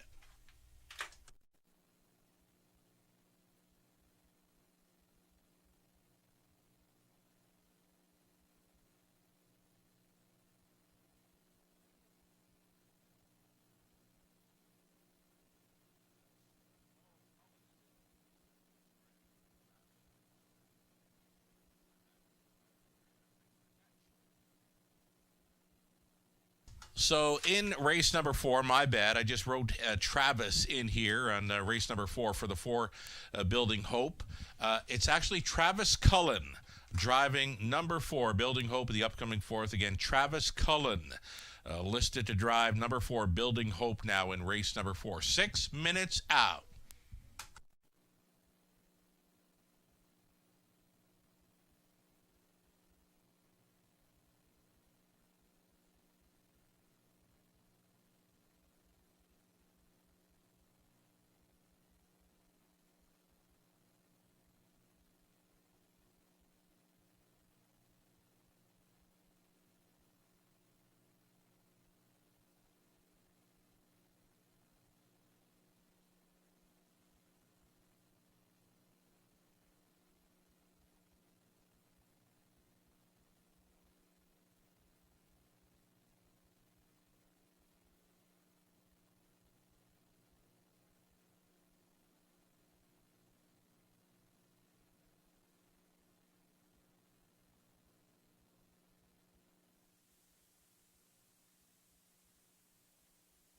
All right, folks. Well, it is time for the early pick four. So whether you're alive or not in the pick five wager, you might as well jump into the pick four. We've got a guaranteed pool of $7,500. It's the first of two guaranteed pick fours on the card tonight. And let's take a look at Sugar's ticket first. He's going to go with no singles here. He's going to go 4 deep in the opening leg with the 2, 3, 4, and 8. I went in a similar direction as Sugar there. We'll see that ticket in a second. Second leg, he went with number 6, Captain Ray, and number 8, Bet the Limit.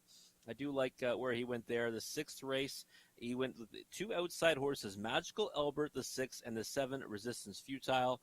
I do on board again with him there. Last leg, he's going 4 deep. That's where I'm going to single, though, in that leg. He's going 4 deep with the 1, Holy Chip, the 2, Stonebridge Better, the 4, Barry's Shelby, and the 8, Phone In. So that ticket for 20 cents will cost you $12.80. Now let's take a look at my ticket. Playing it a little bit thinner. I decided to be frugal with this one because I love a single in the last leg in race number 7. So 2, 3, and 8 in the opening leg. Top selection is number 8, Lady Jasmine, but I also like number 2, Big Lady J, and the 3, Cove Beach. Second leg, I do like number 8, Bet the Limit, but I'm also using number 5, Last Mock. I think it's a great spot for this gelding, and I've seen him do some great things at Grand River. Hopefully he can replicate that tonight at the Raceway. Third leg, the 3, 6, and 7, the 3, Lawman Rain for Ross Batten, the 6, Magical Albert, and the 7, Resistance Futile. That's the 2 that Sugar is using. Last leg, I'm singling number 4, Barry's Shelby. Got a barn change. You got Travis Cullen aboard, early speed to work with. I love Barry Shelby tonight. That's my best bet on the card, so I'm not going to waste any equity there. I'm just going to single him and hope for the best.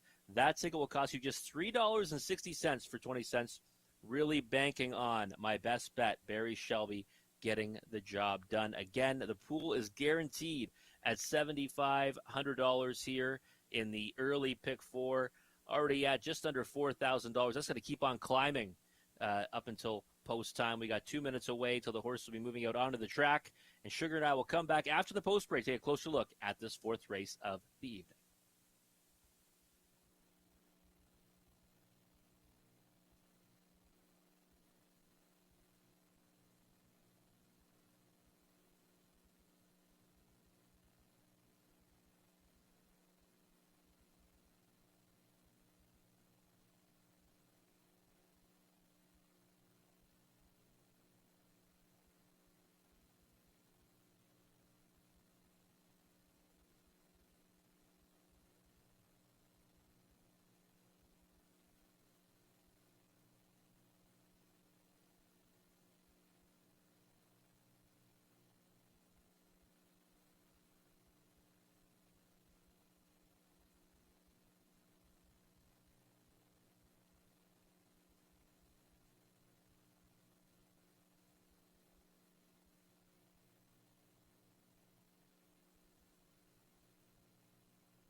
Stepping out on track for a post parade of race number 4. Here we go, led by the one, Kim's Wish. This one for Doug Millard Farms. The trainer's John Yake. The driver, Colin Kelly, trying to come right back here. Number 2, it's Big Lady J. Rob Shepard on board for Robert Chappell. The trainer's Cassidy Schneider. Paul Coulter owning and training 3, Cove Beach. Scott Coulter in the sulky. Travis Cullen driving 4, Building Hope Now for Ken Curran. The trainer's John Curran. Daryl and Gerald Holmes share the ownership in 5, A Speedy Play. Daryl does the training. Natasha Day gets the call.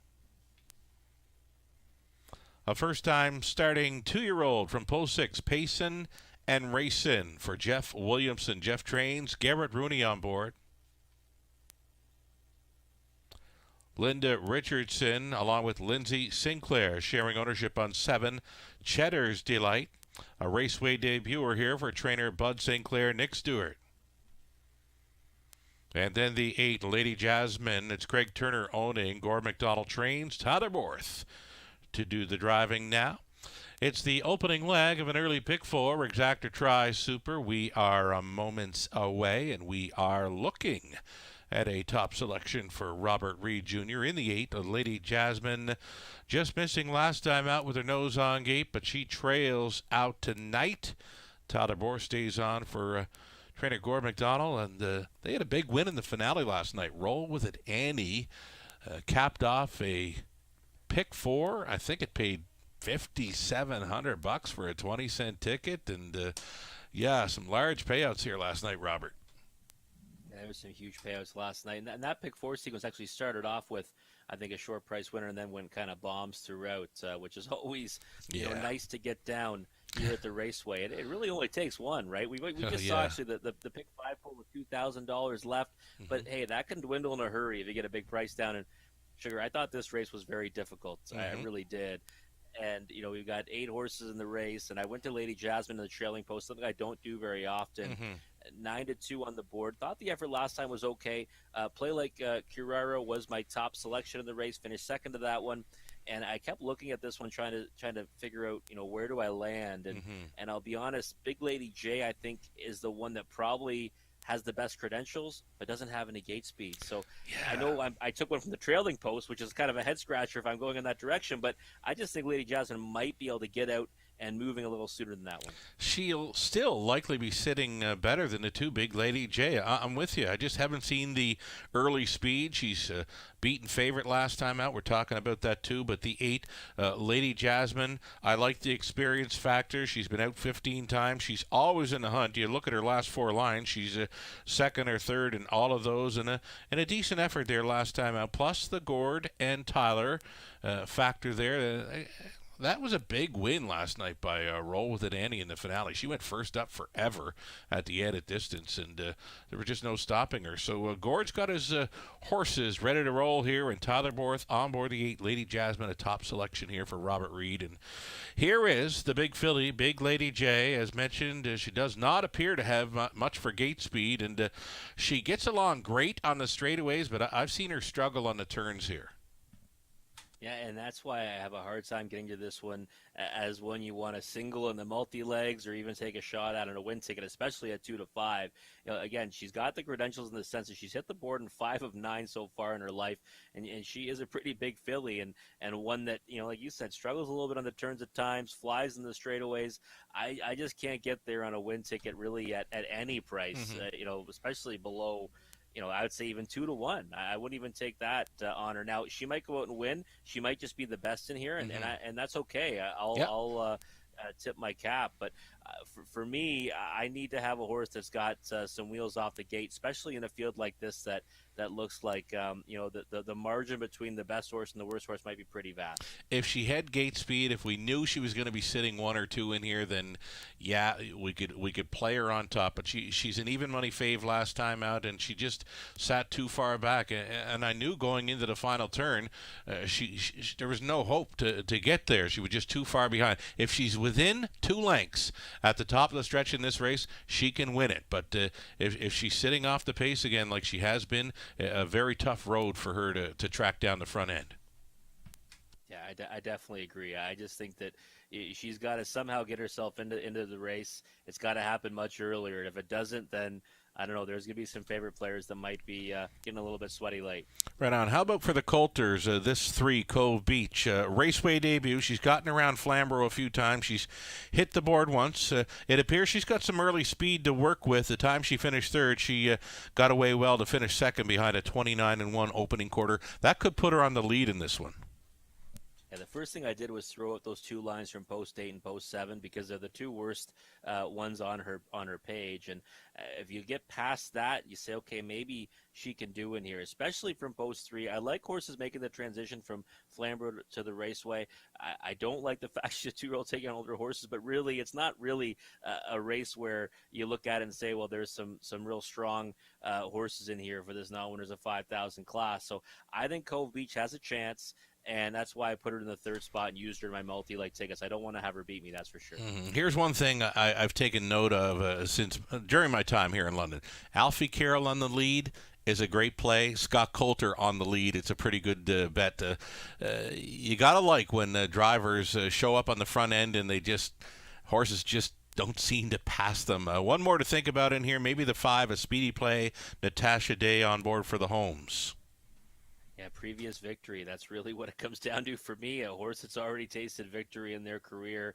You don't see that anywhere else in the race, and you see a lot of zeros on the page. Maybe that's a reason too. Some people might take a shot on the first-time starters in here, or the one first-time starter, the 6, because hasn't really gone out and shown she can't win yet. So I just looked at it and said, a speedy plays when I have to have underneath because previous victory. Final thoughts: 3-5 on 2. Big Lady J. Can't do it. Here we go. Opening leg of an early pick 4 in London. Kim's Wish, Big Lady J, Cove Beach, Building Hope, a speedy play. Payson and Racing, a first-timer. Cheddar's Delight from an outside post 7, the trailing spot for 8. Lady Jasmine, a 16 out. Here they come. They're rough and in the center. Building Hope out first for Travis Cullen. An outside chance for Cheddar's Delight now as she got directed to go towards the front for Nick Stewart. A slow beginning again for the 3-5 favorite, Big Lady J. We see her sitting back there in 7th now and already 10 lengths off the lead. So up to the quarter mile. Building Hope here. A 13-1 long shot leader for Travis Cullen in command all alone in 2nd. Cheddar's Delight, a 35-1 shot for the 2-hole ride. Right there into 3rd. Well, she's actually about 6-7 lengths off the lead. Kim's Wish, 29-1.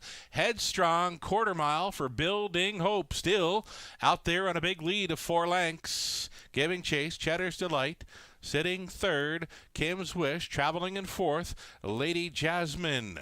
Looking at it from 5th, we've got Cove Beach. Back there in 6th was a speedy play. 7th is Big Lady J, and now she's got to be at least 16 lengths off the lead. Trailing the field was Payson and Racing. They're behind a 59-2 half mile put up by Building Hope. Building Hope, the lead has shrunk down to 2 now, as the Cheddar's Delight will try to get closer here at a second. Now in play, taking 3rd, Lady Jasmine. Along the inside was Kim's Wish to be 4th. 5th and holding, Cove Beach, still waiting on Big Lady J, but here's a straightaway, and she is flying. She's getting her groove on now, and she's now within 6 or 7 lengths of the leader, but getting away. That is Building Hope once again by 4, make it 5, and here comes another turn for the heavy favorite, Big Lady J. She's out there into 3rd now and moving into 2nd. She'll still need about 4 lengths for the win, but she's got another straightaway to overcome it. 129-1. This is Building Hope on top. Big Lady J in between horses. Lady Jasmine, the straightaway is going to do it for Big Lady J as she'll break her maiden. Shepherd on for Schneider. Second best was Lady Jasmine. Cove Beach 3rd, and in for 4th was the pace setter Building Hope. So Big Lady J, she made up a ton of ground through that final half to break her maiden in 2:01.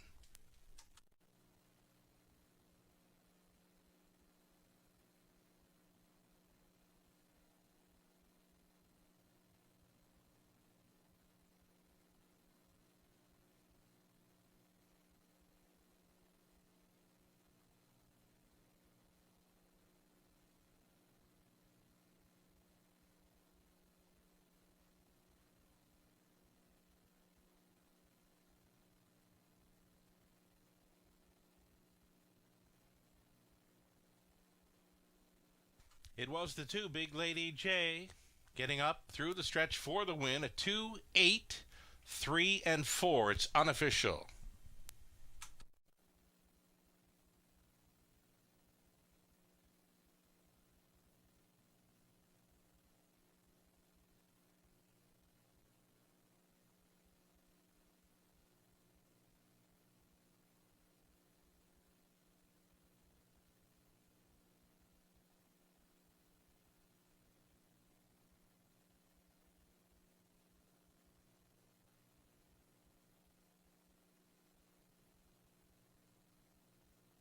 On our way back, it's the Big Filly, Big Lady J, 3 years by Big Jim, out of Canadet by Mach 3.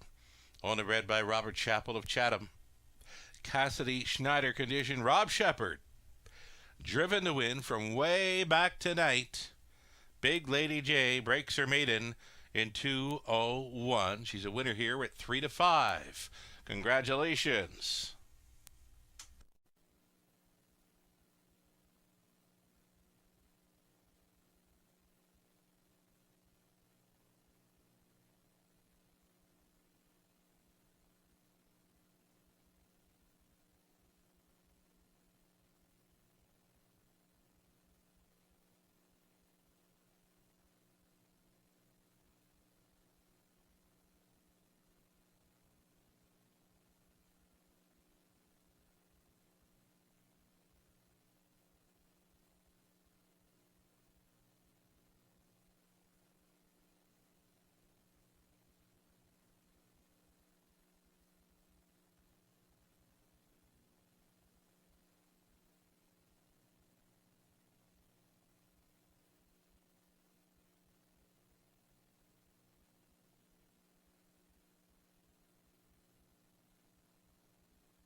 Big Lady J, $3.50 to win. Exactor $15.20. The dollar try $21.25, and the super for a buck came back at $85.90. 20 center in for $17.18. The rundown, Kim's Wish was 7. Big Lady J, a winner. Cold Beach was 3rd. Building Hope 4th. A Speedy Play 8. Payson and Racing was 6. Cheddar's Delight 5th. Lady Jasmine second best. 29-1, 59-2, 129-1.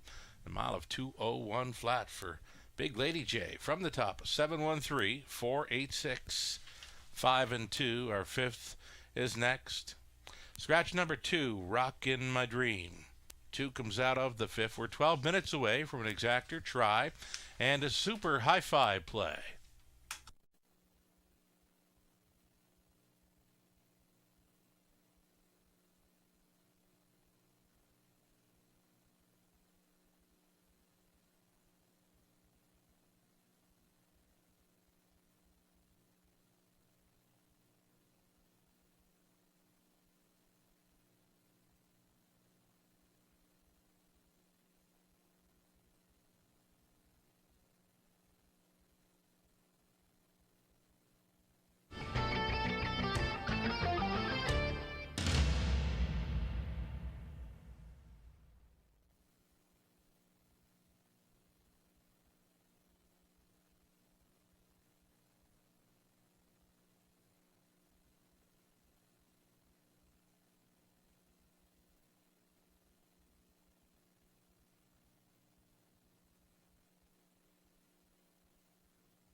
All right, so Harness the Hope. We did a on-track presentation on Friday night. They did the virtual Harness the Hope show online on Sunday, and the online charity auction is still a go until 8 p.m. tomorrow evening.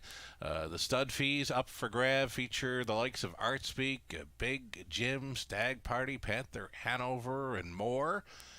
Again, you can check out the website of harnessthehope.com to get in on the stud fee online charity auction. All proceeds going to the Breast Cancer Society of Canada and Pink Pearl Foundation of Canada. Again, the auction is still going on there on the website of harnessthehope.com. Check it out.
Getting set for a post parade here on race number 5. Scratch the 2-horse, reduced field of 7.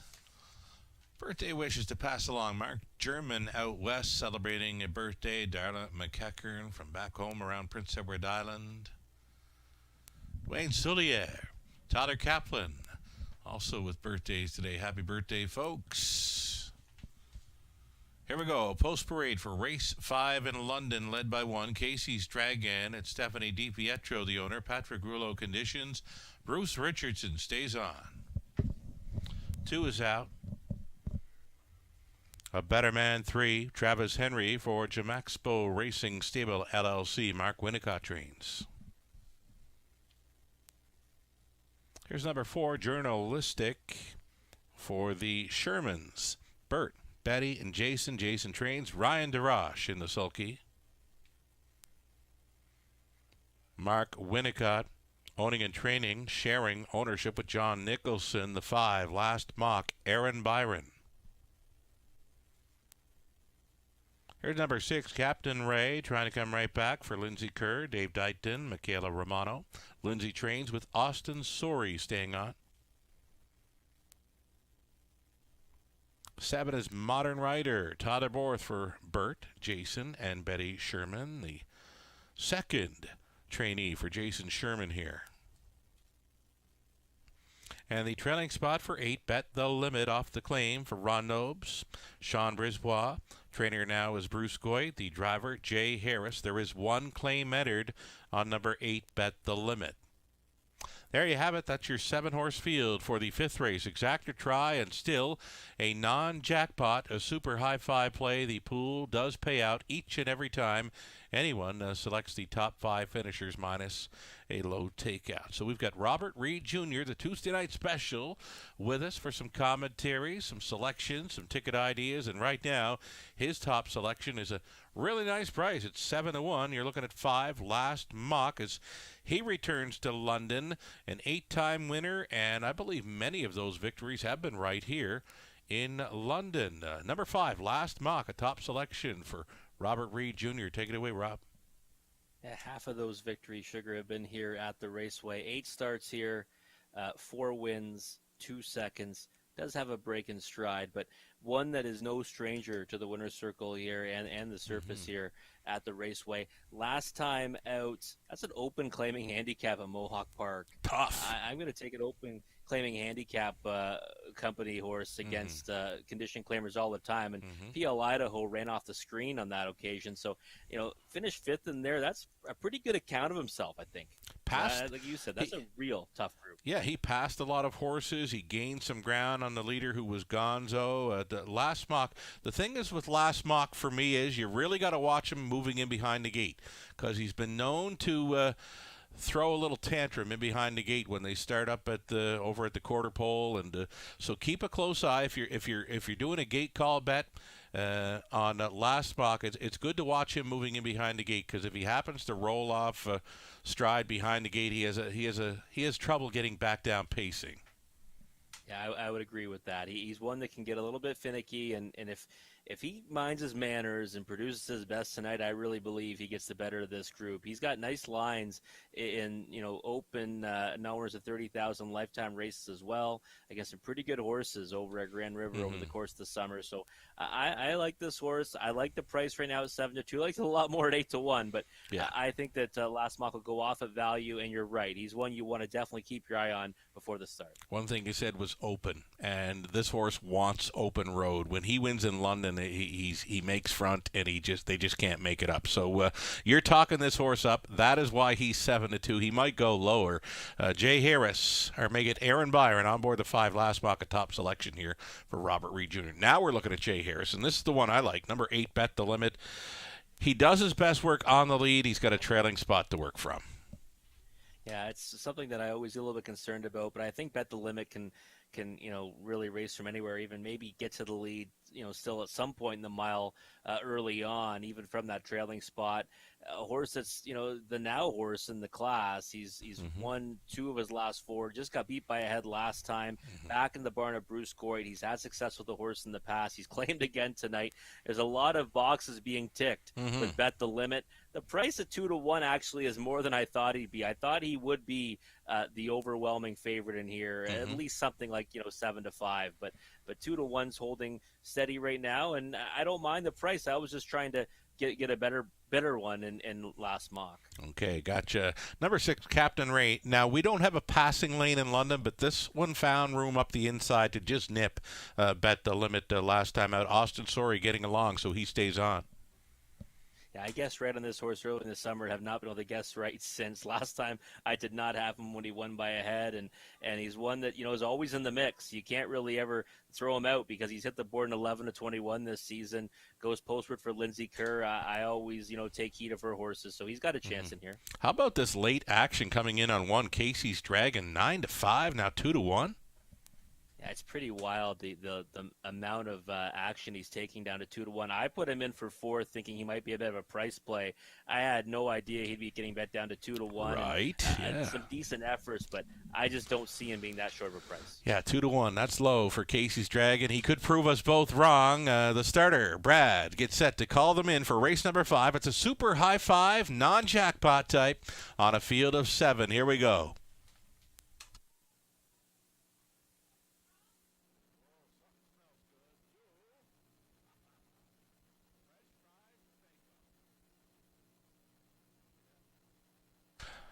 Here we go. Horses and drivers moving in behind the gate. 2-1 action for each of 1. Casey's Dragon, the 5 Last Mock, and 8 Bet the Limit. Who do you like? So I'm keeping a close eye on number 5 Last Mock as he moves in. If he can get away cleanly here, could be the one to take down. We've got Casey's Dragon, a Better Man, Journalistic, Last Mock, Captain Ray, Modern Writer for an outside gate. Bet the Limit trails out. Top of the stretch. Pacers pick up speed.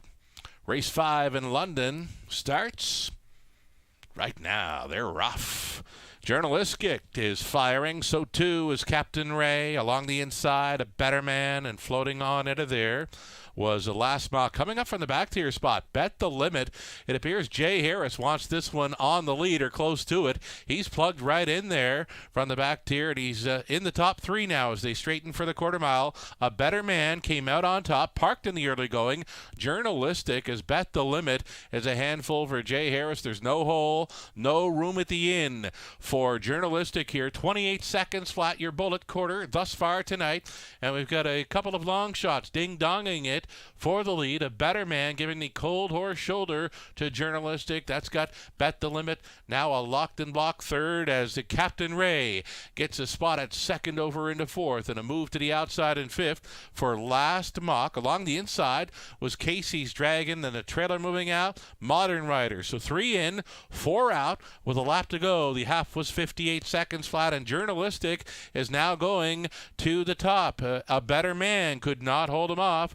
Still out there in third was Captain Ray, and a buried fourth for Bet the Limit. 3/8 left to go. Finding more now. A Better Man has come back to battle against a Journalistic out there in the 3 wide side. There goes Captain Ray.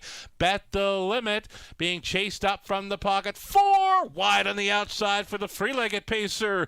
Last Mock trying to give them all the swoop at 3/4 in 1, 27 and 4. A Better Man keeps on going here for Henry. Last Mock, he got bumpy gated, and Byron will just try to keep them together. 4 deep on the outside. Another one swinging from the fences. Modern Rider. They're still all chasing the long shot leader. A Better Man. Here's Bet the Limit with room on the inside. Last Mock found a better groove. Still coming. Modern Rider, a 4 across. Wild finish goes to A Better Man.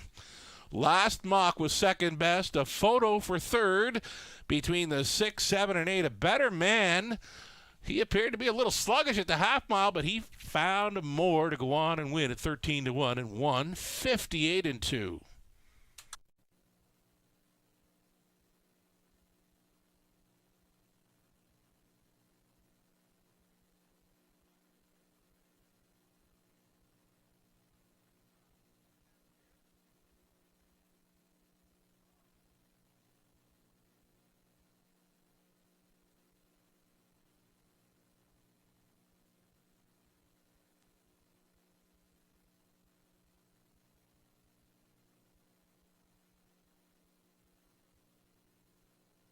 So number 3, A Better Man, finds some form here to wire up a fine-looking group here at 158-2. He upsets at 13-1. Number 5, Last Mock, is second with 7. Modern Rider third.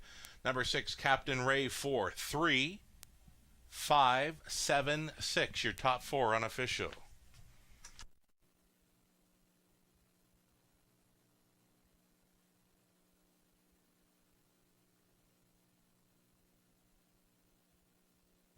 Just looking at the odds here, 13-1 for 3, A Better Man. Last Mock, did he take the late action? 3-5, and then 25-1 for 7, Modern Rider. Captain Ray was offering 9-2, 3, 5, 7, 6. It's the Mark Winnicott trained exactor here in the 5th. Number 3, A Better Man, has come back.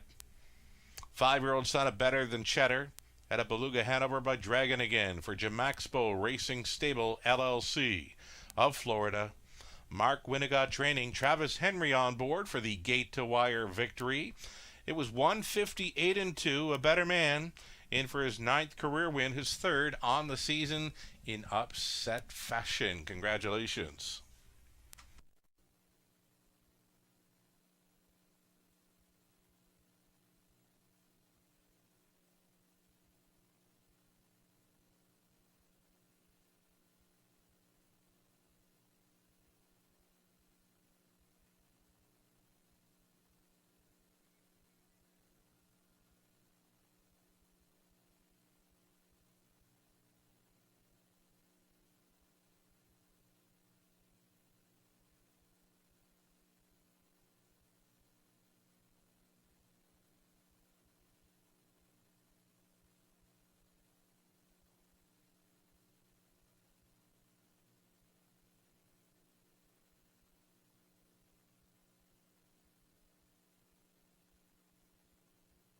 Yeah, fifth spot on the high five went to the 8 bet the limit, so it's a 3, 5, 7, 6, and 8.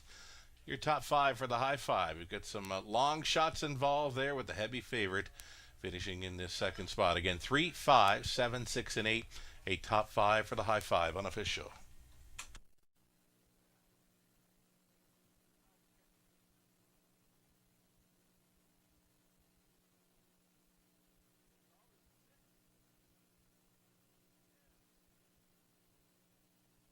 $28.50 in the nose for a better man. Exactor, the Mark Winnicott Exactor, $74.90. Dollar try, $319.15. The high five for 20 cents. It came back at 400 and a 64.70. And the pick five on to the fifth race. HBI bet pick five, 20 center returning 44.94. So Casey's Dragon was sixth. Two had scratched. A better man won it. Journalistic seventh. Last Mock was second. Captain Ray fourth. Modern Rider third. Bet the limit fifth and was claimed. Fractions of 28, 58, 127 and 4 the mile, 158 and 2. A better man. From the top, a 6 scratch 1, 7 2, 4 3 and 5. From the fifth, number 8, Bet the Limit was claimed for $18,750. Goes to owner trainer Randy Henry. Race 6 up and coming, an Exactor Try Superfecta, the start of our late pick 5. It's the seniors pace, a popular event for the 11-year-olds and up. Scratch the 2 custom cut, a Breeders' Field of 6 here, and we're about 8 minutes away from race 6. Again, Exactor Try Superfecta, and a pick 5 begins. Good luck.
All right, folks. Well, it is time for the late pick five. Now, guaranteed pool again, $7,500. We're going to take a look at our tickets shortly. First one ended up paying, pretty good, all things considered. 20 cents, paid almost $45. Didn't get a price down until the very last leg. A lot of favorites before that. So let's take a look now at the late pick five. That's the pick four. I'm going to pull up the pick five. Starting in race 6 here. We're going to look at whose ticket first. Sugar's or mine. I think we're both kind of on the same page in the opening leg here. Right now, Magical Albert taking all the money at 1-2 in this seniors pace event. Sugar's ticket first. Here we go. So 6-7 in the opening leg. I'm on a similar page to Sugar here. Second leg, though, I'm keying my best bet of the night. Sugar's going to go 4 deep with the 1, 2, 4, and 8. He is using my best bet, number 4. Barry's Shelby. In the third leg, race number 8, he's spreading out. The 1, 2, 5, 6, and 9. That's the preferred 3. Our feature race of the night. Competitive looking event. And he wants to spread out in there. And folks, always keep in mind those also eligibles that draw in. Sugar's using Homie Joe, so am I. You got to use those ones because a lot of people don't realize they draw in, and you might get some value there. He's singling in the 9th race, number 4, Quick Tour. My top selection. I like that single. Thought he raced fantastic last time. The money leg, Sugar's going to go 3 deep. The same 3 I'm using, the 1, 3, and 4. That's Tuca Rasp, West Coast Kid, and number 4, Royal Double. That ticket for 20 cents will cost you $24. Let's take a look at my ticket now. Very similar horses. We just have decided to go with different keys, different singles for myself and Sugar. Opening leg, I'm going to go 3, 6, and 7. I added in number 3, Lawman Rain. Just think he might have some big upset potential here for Ross Batten in the opening leg. Second leg, race 7, I'm all in a number 4, Barry Shelby, my best bet of the night. New Barn and Travis Cullen aboard with speed. I'm hoping this one goes right on down the road for the victory. Third leg in race 8, the 1, Jules Dragon, the 2, Pat McGarry. Got to use Homie Joe, though. Homie Joe draws in off of a couple of real nice performances, 2 wins in a row. Don't forget he's in that one in the 8th race. Race 9, the 2, 4, 5, and 9. Quick Tour number 4 is my top selection. Going to use 4 of them in there. Number 9, Champagne Phil, another one that draws in. If one of those 9s win in this sequence, you will add all kinds of value because, again, they get left off a lot of tickets because they're the also eligible. And the final leg, the money leg, same as Sugar. I'm going to go with the 1, 3, and 4. West Coast Kid, my top selection. I thought last time he got a little bit unlucky to finish 3rd. He may have been a winner in that race if he didn't get stuck on the inside. Still raced a pretty good mile to finish in the show spot. So he is my top choice. We're going to use the 1, 3, and 4 in there. My ticket for 20 cents will cost you $21.60. So again, very similar horses, similar concepts, just a couple of different singles for myself and Sugar, with Sugar going with number 4, Quick Tour in the second last leg, and I'm going with my best bet of the night, Barry Shelby, in race number 7. We've got a minute to post right now on the board. And right now in that pick 5 pool, we're sitting at just over $3,000, but we're going to see that climb up dramatically before post time. The guaranteed pool, $7,500, a low takeout of 15%. We'll come back after the post parade, myself and Sugar, to talk more about this race number 6.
Race 6 starters on parade now to begin a pick 5.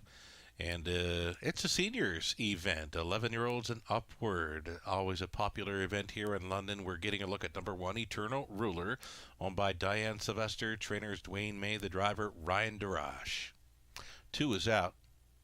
Number 3, Lawman Rain, Ross Batten, owning, training, and driving, sharing ownership with Marg Batten. Debbie O'Brien Moran, the owner-trainer of 4, Kenna Bromack, Jason Ryan. Here's the 5, Buckshot Austin, second start back off the long layoff. So his second start of 2021 here for owner-trainer Scott Friend, Scott Coulter in the bike. Heaviest action is on 6, Magical Albert, owned by Dave Lumsden. Trained by Anthony Beaton, Austin Sorey on board, last starting on September 8th. And the outside chance for number 7, Resistance Futile. His second start back off an extremely long layoff here for the owners Karen Olson Burgess, James Walker, and the estate of Robert Burgess. Blair Burgess trains Alfie Carroll to do the driving. There is your reduced field of 6 for the seniors pace, exacta, try, superfecta, and the start of a pick 5 play. Taking the action, 3 to 5, and number 6, Magical Albert, a 7-year-old son of Mach 3. He's got the single start that came about September 8th over Grand River Raceway, and was claimed from that one, but shortly after went back to the owner breeder and had to miss some time. There's a 30-day rule in effect when claimed and then going back to the original owner.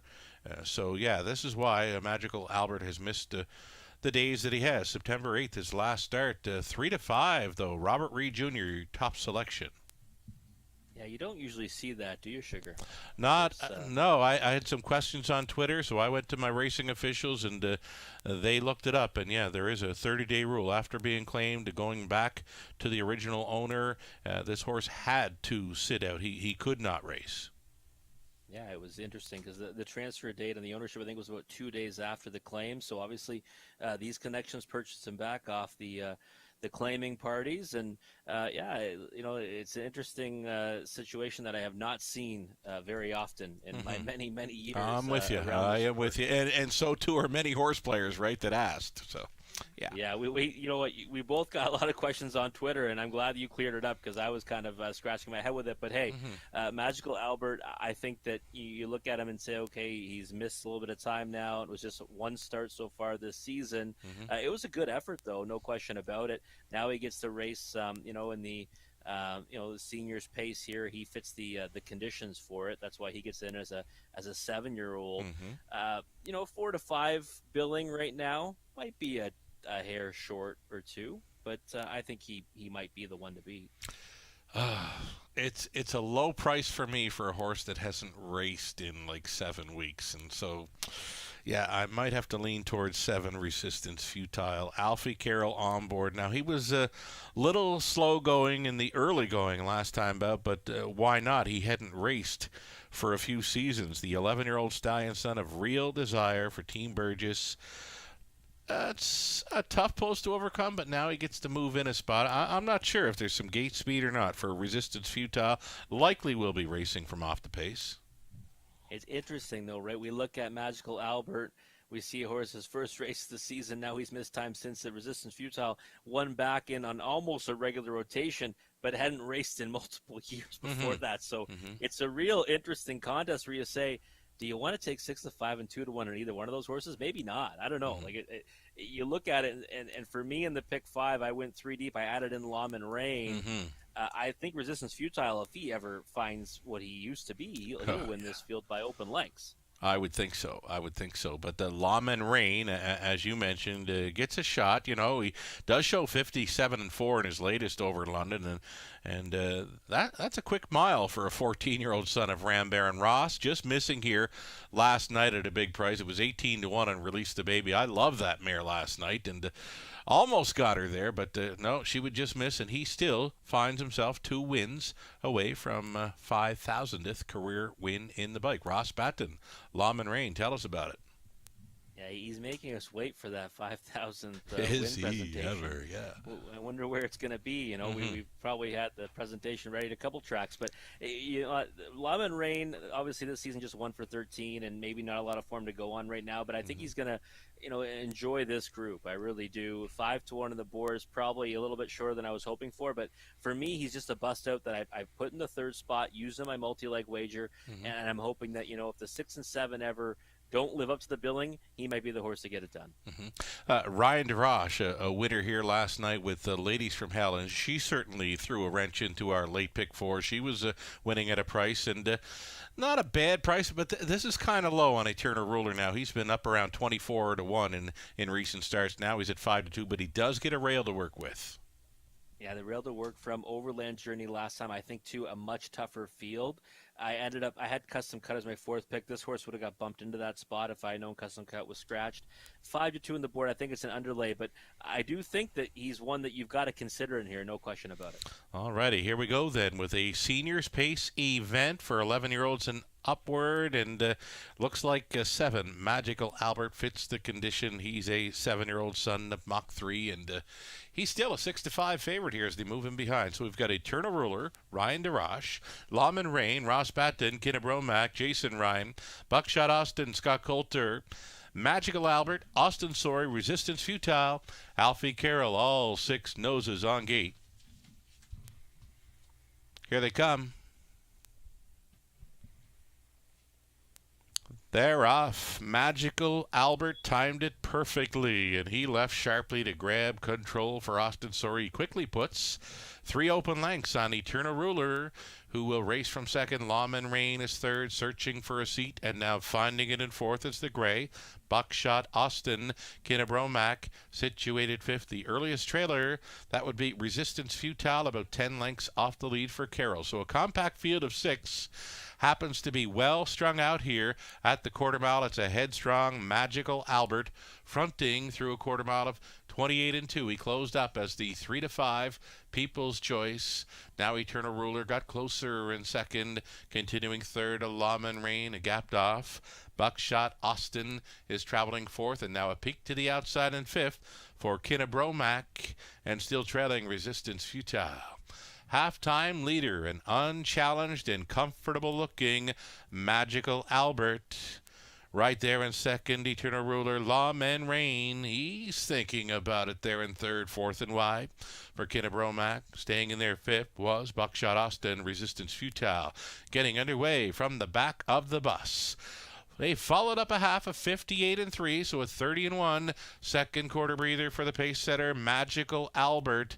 It's Eternal Ruler with the 2-hole ride out there in third, an uncovered Kinnebromac and a buried fourth for Lawman Rain. We're still waiting on Resistance Futile, who's set to go widest of all up and into the final turn. 128-3 for 3 quarters. Magical Albert has wanted every call. He's gotten every call. Magical Albert still tugging on Sorry. It's Eternal Ruler in second, Lawman Rain third, and Resistance Futile not tonight. Magical Albert through the stretch. Eternal Ruler took his best shot, but he did not gain the race. It's for the place. It's all Magical Albert. Second best was Lawman Rain, then Eternal Ruler, Resistance Futile, Buckshot Austin, and Kinnebromac. It was Magical Albert going all the way. Sorry on board for Beaton and Lumsden.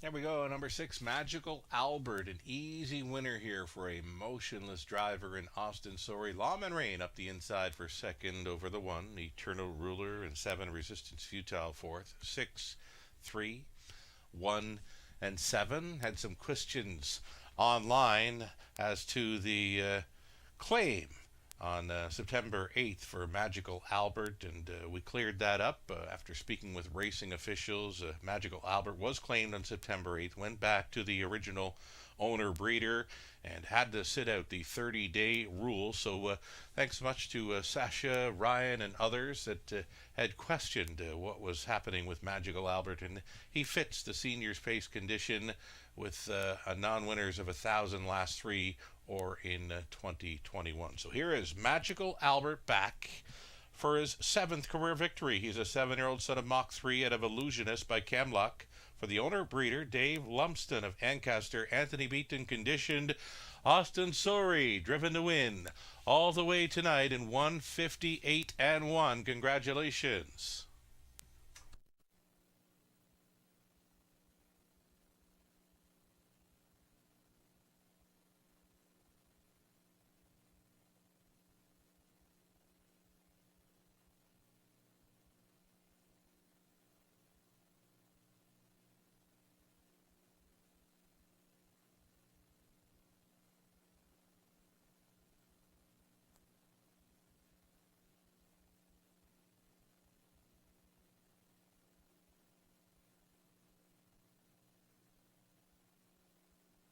Going official here, Return a Ruler third, the 2 would scratch, Lawman Rain second, Kinnebromac 6, Buckshot Austin 5th, Magical Albert was a winner, Resistance Futile finished 4th.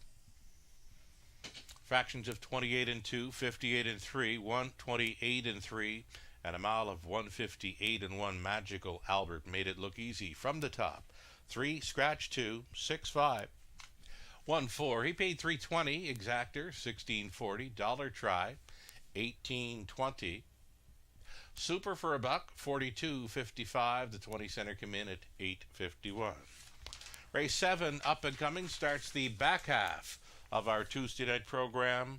Scratch the 7, red, white, and boots. The 9 will not be moving in. Exactor try the Superfecta in 6 minutes.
Four minutes wagering time, race 7. There is a claim, a single claim on number 3, Edam Sports Baby. Again, 4 minutes to post time, race 7, and a single claim on number 3, Edam's Sports Baby.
There you see a best bet selection tonight from our commentator Robert Reed Jr.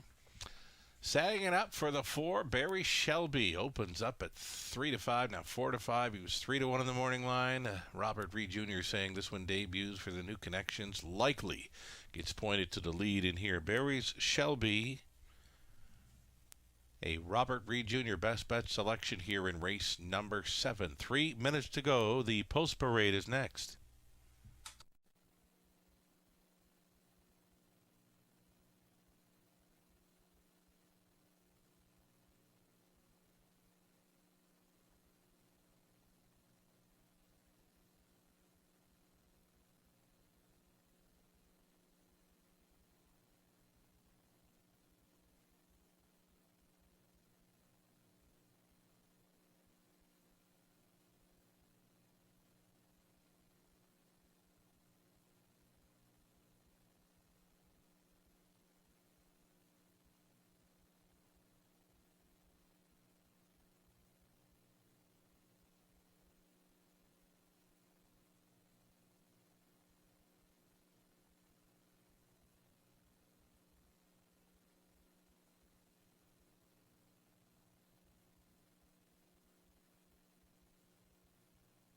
Live racing continues this coming Friday evening. 11 dashes on tap, which will include the Autumn Series Final for the 2- and 3-year-old Colt Pacers. It's carded as race 6, racing for a purse of over $25,000. The morning line favorite being number 7, Hippie John from the outside post. Doug McNair listed to drive. Hippie John here for the Autumn Series Final, race 6 of an 11-dash card here on Friday night.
Here we go, the starters for race number 7, a group of $7,000 claimers on the pace, led by number 1, Holy Chip. It's Colin Kelly on board for the owner, Brandon Gura. It's Mark Goddard conditioning. Number 2, Stonebridge Better, owned by Ian Hyatt along with Bill Dodge. Ian trains. James Koch on board. Here's 3, Edam Sports Baby with a Claim Eddard, owned by Dennis Spitzig, trained by Dwayne Spitzig, Brett MacDonald. Mike Sumner, owning and training. Let's go to the 4, that is Barry Shelby, Travis Cullen for Francis Guillemette, along with Laurent Bednaud. Francis training in. Travis Cullen on a best bet selection for Robert Reed Jr. in the 4, Barry's Shelby. Then the 5, a Mystic Messenger for owner-trainer Mike Sumner. Nick Stewart, Lasix being added for the 5 here. Einhorn, the 6, Austin Sorey gets the call for Steve and Laura Roberts. Steve trains. 7 is out. And a trail out, number 8, it's Phoned In, owned by Triple S Equine, the trainer Mitch Tierney, and the driver Jason Ryan. Those are your 7 pacers for race 7, the Exactor, Try, and a Superfecta. The single claim Eddard at number 3, Edam's Sports Baby. So I just mentioned, Robert, this coming Friday evening, it's the Autumn Series Final for the 2- and 3-year-old Colt Pacers. Doug McNair listed to drive the morning line favorite at number 7, Hippie John. Now, that 6th race, the Autumn Series Final, goes off at about 6:45, and I see McNair not listed at Woodbine Mohawk Park until about race 5 on Friday night. We'll go post-word around 8:40. So it does, in fact, look like McNair is going to be with us Friday night. Kind of cool. Well, that's amazing. Yeah, he gets Dougie over here Friday nights before he goes over, midway through the card, I guess, at Mohawk Park. So, Yeah. you got to take notice when Doug McNair shows up, that's for sure. For sure. He's got a lot of history here. His first career driving win. I believe he got his 1,000th here, too. So late driver changes for Friday night have not been cleared just yet. May see him on a few more horses in the early going on our Friday night card. So it'll be great to see Doug McNair returning to drive Hippie John in the Autumn Series Final, race 6 on Friday night. So let's talk up Barry Shelby there, your best bet. We saw him briefly there on the screen. Travis Cullen on board for the New Connections. Yeah, I love the way he looks on the track as well. And in New Connections, Francis Guimet has really strong numbers. I love when horses move into his barn. And you look at this horse's last few races. Last time got away 6th off the gate, ended up having to go overland before going 3 wide. I can just forgive him for that start. I thought that it wasn't really a poor effort at all. The start before that was an easy victory after sitting a 2-hole trip. And I just think that we're going to see some speed made tonight from Barry Shelby. Travis Cullen can get horses off the gates. And with the change in barn, the change of scenery, I think this horse can be feeling pretty good about himself. And 6-5 is not what I was hoping for, but I guess I had to expect the price would be short. Well, you know what? A few races ago, 3-1 or 4-1 wasn't what you were thinking on last mock. Did you see what he went off at? 3-5. Yeah, crazy. I must have talked him. I must have talked him up so much that people jumped in and he didn't get the job done. He raced pretty good. He got stepping in the last turn and then ended up losing to his stablemate. Yeah, if he was a little smoother going through that final turn, he probably gets there. But great job by Aaron Byron to keep him together. Inside of 2 minutes now on race number 7, the one Holy Chip. One to think about here with that rail advantage. Yeah, Holy Chip is one, pole position to work from, has a little bit of tactical speed himself, and I think he's going to be pushing out for position early, definitely with Colin Kelly aboard. 5-2. I thought this one was actually going to take, more of the support than he is right now. Maybe that'll still happen come post time. I think Holy Chip, the age of 12, 38 wins and nearly 300,000 in the bank. He's one you've got to use underneath. For sure. Number 2, Stonebridge Better, is you've got him pegged for 3rd. I got him pegged for win. He was flying home. Of course, the speed was coming back to most of them in there. The back half was in 3, followed up quick fractions of 26 and 3, 55 and 1. You won't see quick fractions like that. I could see Stonebridge Better actually leaving in here. Yeah, I think Stonebridge Better should get away well off the gate from post 2. And he's shown speed in the past, so it really just depends on what the game plan is with Stonebridge Better. If he leaves out, I think his stock goes up significantly.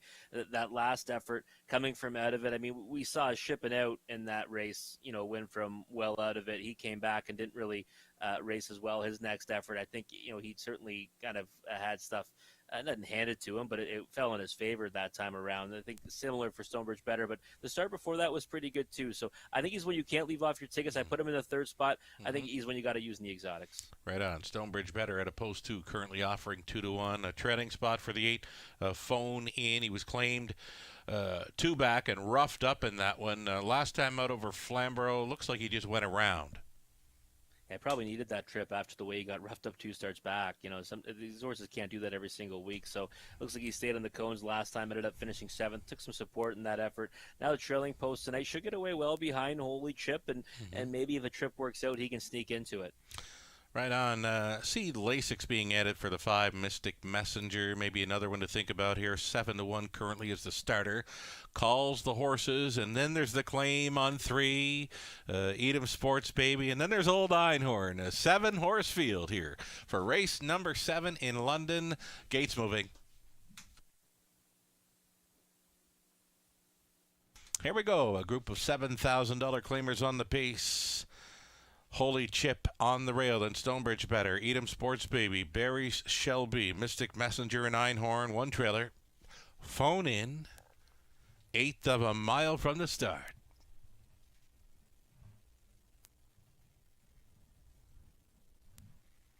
Picking up speed. Here they come.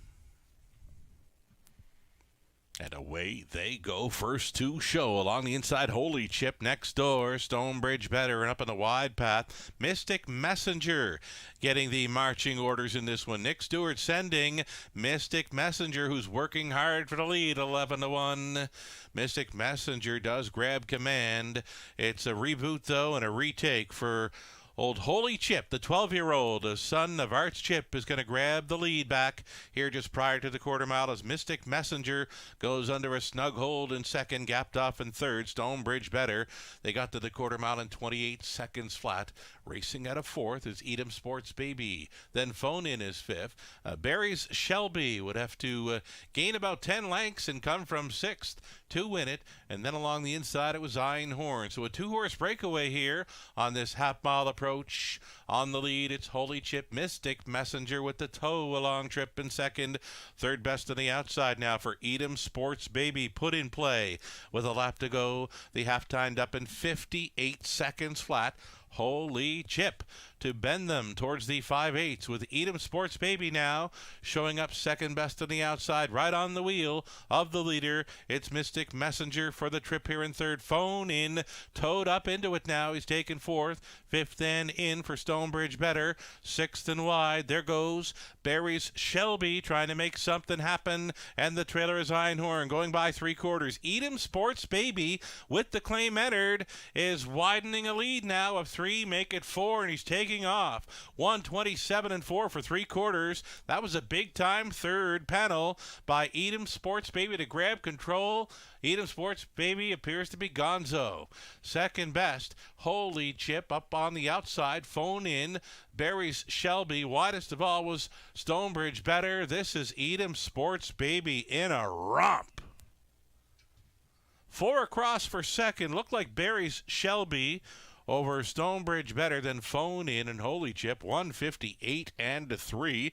Edam Sports Baby here at 9-1. McDonald for the Spitzigs.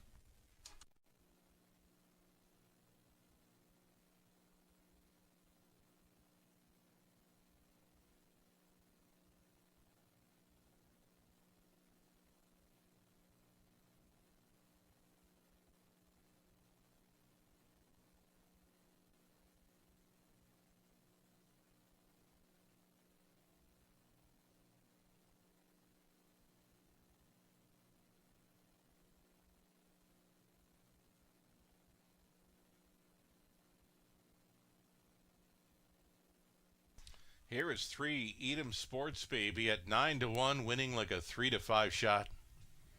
Number 4, Barry's Shelby finished second. Then game 2, Stonebridge Better. 8, Phone In, rounding out a superfecta. 3, 4, 2, 8, unofficial.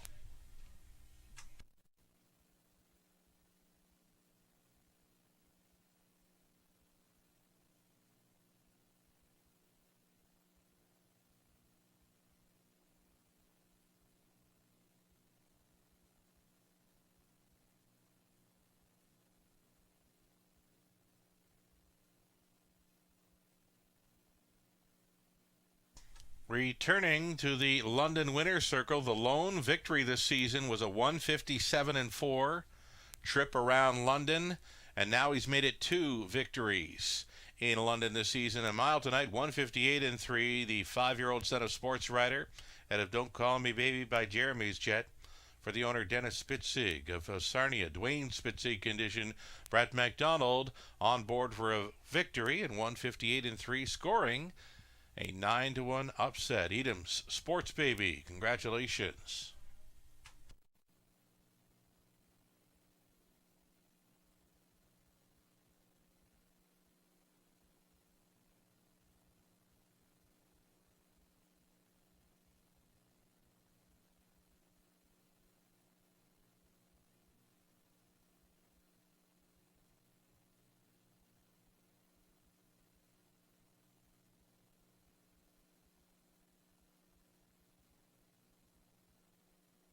Going official here. A Holy Chip finished fifth. Stonebridge Better third. Edam Sports Baby, a going away winner. Barry Shelby second. Mystic Messenger sixth. Einhorn seventh. 7 at scratch phone in fourth. 28-58. 127 and 4. It's a mile of 158 and 3 for Edam Sports Baby. From the top, a 5-3-1, 2-6-7, scratch 4. 21.20 on the nose. Exactor came in at $69.80. Dollar Try 115.95. The Super for a buck $476.50. The 20 center came back at 95.30. And the pick 4, early pick 4 on to race 7. The dollar ticket $638.35. The 20 center came back at $127.67. In race 7. Number 3, Edam Sports Baby was claimed for $7,000. Goes to trainer Jim Jarvis. 8th race up and coming. Scratch the 4, YS Lotus. Number 9, Homie Joe, Indigo. Leaving from post position 4 now. So back to a field of 8 in the preferred 3 up next. Exactor, Try, and a Superfecta 9 minutes out.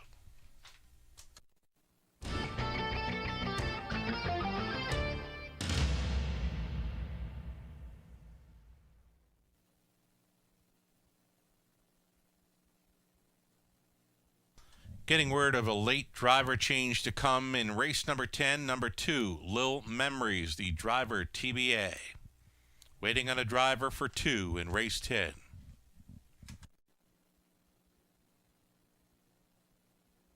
And just like that, we got it. Nick Stewart. Nick Stewart will be driving number 2 in race 10.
minutes away from race number 8, and there you can see the live pick 5 money still in play from a pool of 11,707.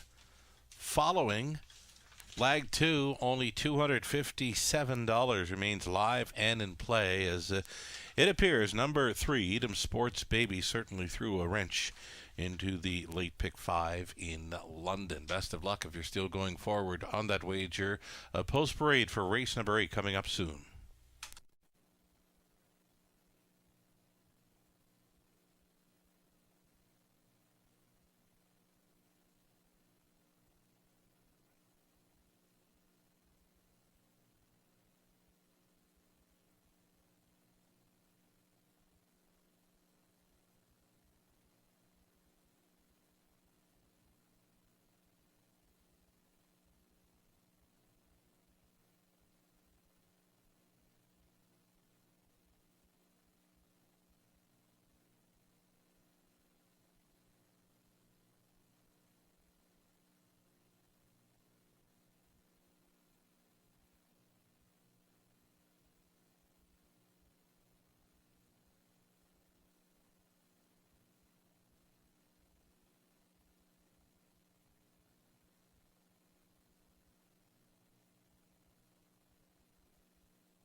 Post parading now, the starters for race number 8, led by the one, Jules Dragon. Jules Dragon for Paul Sanders.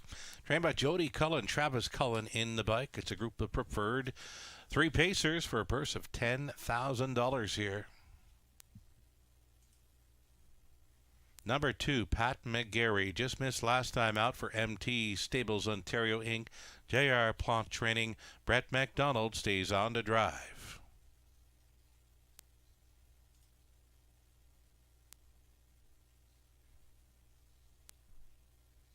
There's a look at 3, Passionate Prince. Tyler Jones for owner-trainer Courtney Robson. 4 and scratch. It's the return of number 5, Pembroke Legacy for owner Sam Taylor. Lauren House, training and driving.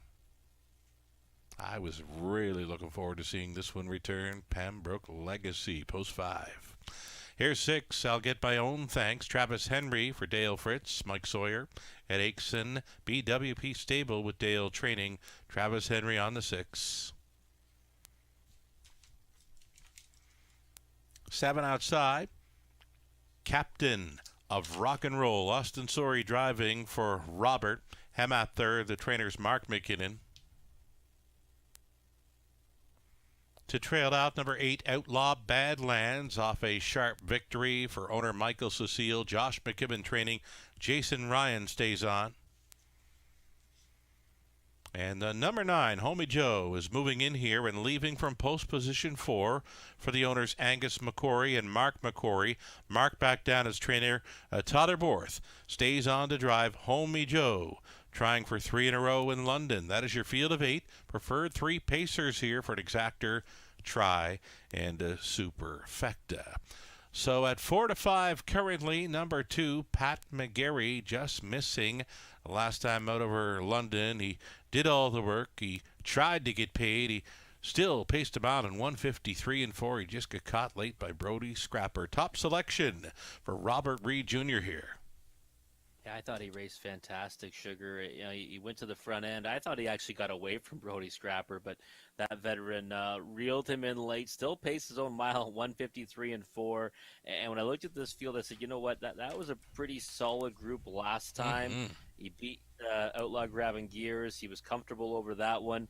I think you would probably say Outlaw Grabbing Gears would take some support in this race as well. So I landed on Pat McGarry. I think that, inside post, he's going to be rolling early. It'll be tough to catch in here. You know what, Robert? Preferred 3 pace, 153 would win you a mile in May, let alone that's mid-October. That kind of speed, we just don't see it here.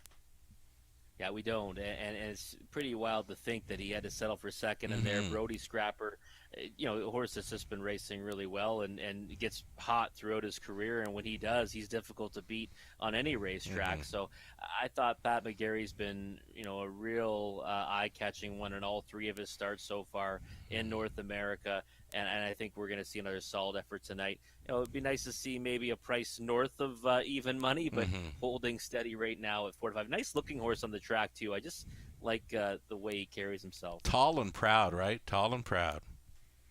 Alrighty, so number 1, Jules Dragon, Cullen with Brody Scrapper was the one that got to Pat McGarry last time. He'll get a shot with Jules Dragon, a rail advantage. I'm not sure this one's got much speed to work with. Your thoughts on this one? You know this horse from Woodbine Mohawk Park. Yeah, Jules Dragon is an interesting one because I've seen him come up with some really nice efforts, and I've seen him get off the switch when he's summoned to, and I think we're going to see that tonight from the pole position. It's interesting, right? Like you said, Travis Cullen gets him last time with Brody Scrapper. Well, here he is now with another one that might have a chance to run him down on Jules Dragon, but I don't think they're of the same ilk. Okay. So I think that Pat McGarry can hold this one at bay. But Jules Dragon is one that I think you got to worry about and might be able to push out for position. Should be in the mix. For me, though, he was an underneath play in the second spot, and 5-1 on the board is probably the appropriate price. Right on. Speaking of underneath, number 5, Pembroke Legacy. I've been waiting to see this horse return. I know this horse loves London. Yet to win in 2021. He's been away for a while now, late August since he started. Number 5, Pembroke Legacy for the home team of owner Sam Taylor, trainer-driver Lauren House. A nice qualifier, but likely going to need a start or two to see his best. Pembroke Legacy right now offering a 6-1 from post 5. Yeah, I would think he's going to need a start or two, especially coming in against a group like this. And I think 0 for 9 in the season after winning quite a few races last year, but he was trending in the right direction. If you look at those last few races, definitely one trending in the right direction, racing the preferred types, and kind of got a difficult trip last time out. Now returning off a layoff of a solid-looking qualifier. I think he's one that could land somewhere, in the bottom end of the exotics tonight. But after he gets a few tune-ups under his belt, I think you'll see him right in the mix in here. I agree. Minute to post time now. 1 minute on the countdown clock. Number 6, I'll get my own thanks. Out for co-owner trainer Dale Fritz. Travis Henry, the call on this one. It's been pretty good over Flamborough. Yeah, I'll get my own thanks. It was one that I was kind of chasing quite a few times, especially at Grand River. You'll see there because he raced fantastic when he finished 3rd in the preferred 3 there. Came back with kind of a weird effort where he got away, 9th off the gate. Since then, a couple of strong efforts last time. Real nice win by a wide margin. I just look at the speed inside of him tonight and think I think his ceiling's probably a 3rd or 4th. Homie Joe moves in. We talked about the AEs when they move in. Homie Joe gets his nose on gate here. He does have early speed, and Todd Bor's been getting along well with him. 2 for 2 thus far in London on this meet. Yeah, his last couple efforts have been amazing. It's just maybe did he bite off more than he could chew tonight? I think he might have. 5-1 though, a lot of late money coming in on him. You betcha. Here we go then. It's the preferred 3 pace for a purse of $10,000. Some of the best pacers around London going in behind. Even money right now at number 2, Pat McGarry. So we've got Jules Dragon, Pat McGarry, Passionate Prince, Homie Joe, Pembroke Legacy, I'll get my own thanks, Captain of Rock and Roll for 7 across, 1 trailer, Outlaw Badlands. Here they come.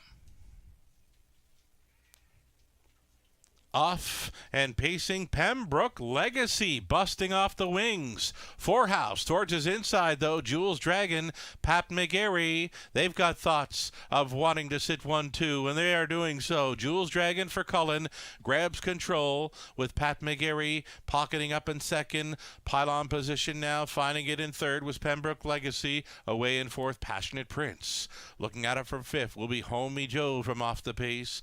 Third to last went I'll Get My Own Thanks. Captain of Rock and Roll with one beaten. That is a gapped off Outlaw Badlands. Opening quarter mile, the Bullet. 27-3 for a fired up Jules Dragon, released here at 7-1. All alone traveling second, the heavy 2-5 favorite Pat McGarry. It's Pembroke Legacy on his return, sitting third, and he'll stay in. Going out from fourth, Passionate Prince providing cover to Captain of Rock and Roll, getting underway off the back end. It's a shuffle for Homie Joe. Outlaw Badlands has moved into seventh. Your trailer on the inside, I'll Get My Own Thanks. 57-4, tapping it up 30-1 through that second quarter. Jules Dragon to bring them to the backside, and now from the pocket there goes the heavy fave Pat McGarry with a third quarter challenge. Pat McGarry working hard up and against Jules Dragon as they throw down towards the 3/4 mile marker. 3 deep on the outside and out of the backfield, Captain of Rock and Roll, though Pembroke Legacy holding down a third, a 126-3, 28-4. Pick me up through the third. Jules Dragon still going strong, giving fits to the favorite Pat McGarry. Pembroke Legacy going a big one in his return. He'll find room maybe along the inside, and Homie Joe behind those three. Jules Dragon almost there. Homie Joe blasting onto the scene for fourth and 3 in a row in London. Homie Joe gets it all. Second best was Jules Dragon. May have been Pembroke Legacy in there for 3 against the heavy favorite Pat McGarry. How about Homie Joe blasting off through the stretch to win in 156-1?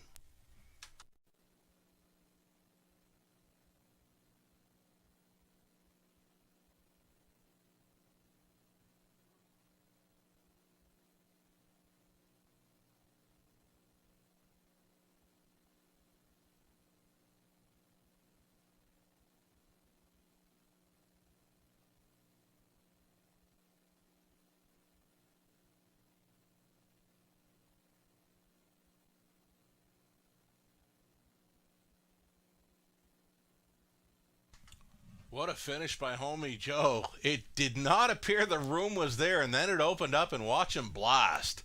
Homie Joe up in time for Tyler Bohr, 3 in a row in London. Winning over 1, Jules Dragon. Number 5, Pembroke Legacy was third. The 2, Pat McGarry fourth. 9-1, 5-2. It's unofficial.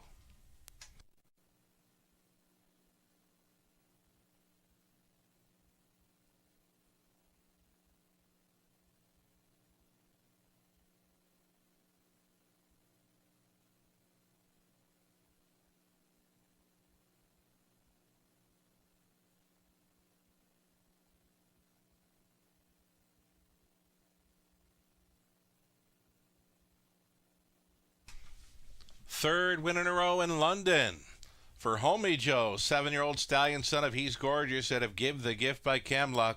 For the owners, Angus and Mark McCory. Mark does the training. Tyler Borth on for 3 straight victories in London.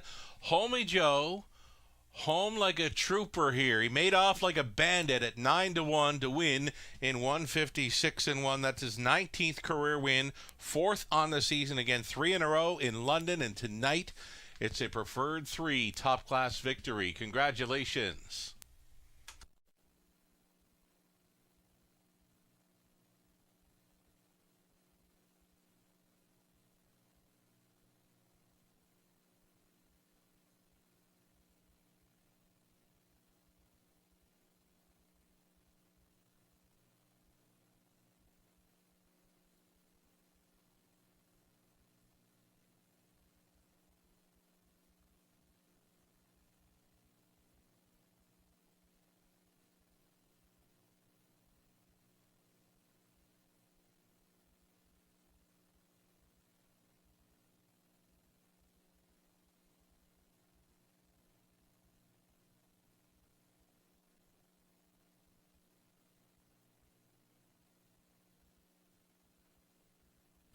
Race 8, it's official. Homie Joe, $21 on the win ticket. Exactor, $85.50. The dollar try, $260.95. Super for a buck, $600. $77.85. The 20 center came back at $135.57. All those payouts are great. You know, Homie Joe factored in there because he had a couple of victories coming in, and just a great steer there by our own Totterborth on Homie Joe for 3 in a row. Jules Dragon was second, Pat McGarry fourth, Passionate Prince was fifth, the forward scratch. Pembroke Legacy, a solid third on his return. I'll Get My Own Thanks was sixth, Captain of Rock and Roll seventh, Outlaw Badlands eighth, and again Homie Joe, a race winner for 3 in a row in London. Fractions of 27 and 3, 57 and 4, 126 and 3 in the mile, 156 and 1. Homie Joe on top. From the top, it's a 2-4-5, scratch 3, 6, 7, 8 and 1. Ninth up and coming, scratch the 8, adore him. Number 9, Champagne Phil, Indigo, and now leaving from post position 8. The exactor tries, superfecta, and start of a late pick 4 in London. 12 minutes to post time.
Congrats to Homie Joe and his connections. 3 in a row now at the Raceway. 3 rock-solid efforts, getting up just the nick of time there, finding room in the stretch Homie Joe, 3 in a row. Hey, been a rough night at the office for this guy. But we're going to try to get it on track now in this late pick 4 wager. Guaranteed pool at $7,500, just like all our pick 4s and pick 5s. Nice pool to work from. It's going to go above that, folks. Start mapping out your winning tickets now. Let's take a look at Sugar's ticket first for this late pick 4 wager. Believe he's going to start off with a single right here. It's his play of the night, number 4, Quick Tour. And he's, being a little bit frugal with this one. Usually I'm trying to tighten up the ticket, but Sugar here is going with a single here with Quick Tour, his play of the night. Second leg going 3 deep with the 1, 3, and 4, and we're both in agreement in that leg. And race 11, he's going to single a Black Diamond. I'm going to use a couple other horses in that race. And then in the last leg, the money leg, the added distance race, our nightcap, he's taking it all. So he's going to be 8 deep in there because there is a scratch to work from. So that ticket's going to cost you $4.80. If you get to that last leg, just cheer for the longest price. It's always a nice feeling when you have an all in the money leg of a multi-leg wager. For me, well, I do like Quick Tour. He's my top selection, and you don't see this often for me, folks. I didn't take a single in this sequence, so maybe that'll work out for me. I did something a little bit different than I usually do. Hasn't been working for most of the night what I usually come up with, so let's see if we can get this one down. 4 deep here in race 9 with the 2, 4, 5, and 9. I do like Quick Tour as my top selection, but also going to use the Lone Ranger, artistic pick, Champagne Phil. I'm going to always throw on a horse that draws in, that has ability. Champagne Phil fits the bill there, that is for sure. In race 10, the 1, 3, and 4, Tuca Rasp, Royal Double, and my top selection, number 3, West Coast Kid. Thought he got a little bit unlucky last time. Race 11, 3 deep again, the 1, a Black Diamond, the 3, Dazzlin' Rosie with Ross Batten, and the 8, Counter Currency. The money leg just 2 deep. Added distance event. Interesting race really for Mr. X, one that likes to freewheel on the lead. Going a little bit further tonight. He's my top pick, but also using number 1 on cruise control off the claim for Cameron McQueen. So there's my ticket, $14.40. It looks expensive with all those numbers on the screen there, but it's just $14.40 for a 20-cent wager. Good luck on your tickets as you map them out. You've got 5 minutes away still until probably the post parade. Then Sugar and I will come back and look at this opening leg of the late pick 4. Low takeout, 15% guaranteed pool, $7,500. Make sure you map your tickets out now. Don't get shut out. We'll be back in just a few minutes.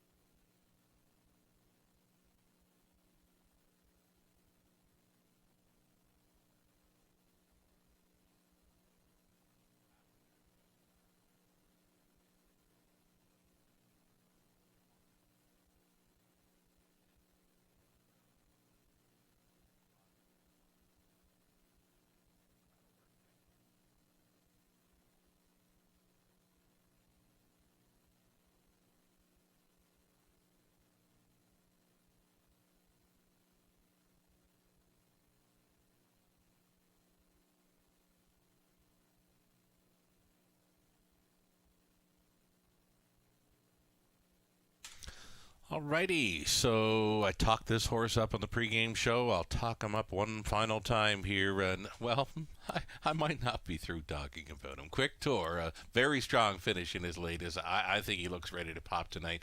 Horse players are with me on this one. 3-5 on Quick Tour as he gets away from preferred action, draws a much better post. He was absolutely flying on the final half. He showed a 27-1 chart at third quarter, and then he's home in 28-4 for a mile in 1:55 flat, and not many showing that kind of trip and speed over London in recent starts. So for me, Quick Tour, I'm all over this horse.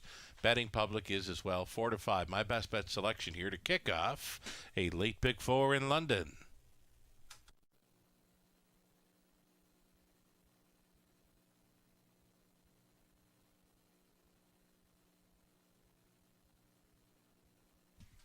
Back with us for another season, Moody. Moody's with us for our track photographer. Be sure to like and follow Western Fair Raceway Photographer on Facebook for some great photos of horses racing here at the Raceway. For all your Raceway photography needs, contact Moody, and there's his number 226-700 with 9091 on the end. Moody with us as our track photographer this season. And the Harness the Hope, we did it here on track Friday night. Beautiful blanket presentations throughout the night. We had the all-female drivers challenge with the Katie Miller picking up her first Ontario victory. Natasha Day getting a driving double on the night. Well, the Stud Fee online charity auction continues. You can go to harnessthehope.com, and that auction will continue and close on October 27th at 8 p.m. Eastern. Some of the horses being offered up for stud fees: Art Speak. We've got the Stag Party, Panther Hanover, Sunshine Beach, Wheelin' and Dealin', State Treasure, and others. Big Jim included in the mix. So there you have it. Harness the Hope Stud Fee online charity auction continues. All these proceeds were donated thanks to the farms, the connections of these studs, as the online auction continues and runs until tomorrow evening at 8 p.m. Eastern. Go to harnessthehope.com to make a bid.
Horses and drivers getting set to post parade here for race number 9. Opening leg for a late pick 4. Exactor Tri, Superfecta.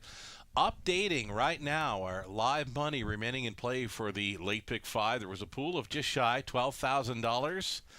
After winners of 3 to 5, 9 to 1, and 9 to 1, $8 remaining in play for the final 2 legs on a late pick 5. If you can hit this, if you can take it down, you will get paid. Best of luck, my friends that are still live on this late pick 5 in London. As mentioned, $8 from a pool of 11,707. Post parade for the opening leg of a late pick 4 is next.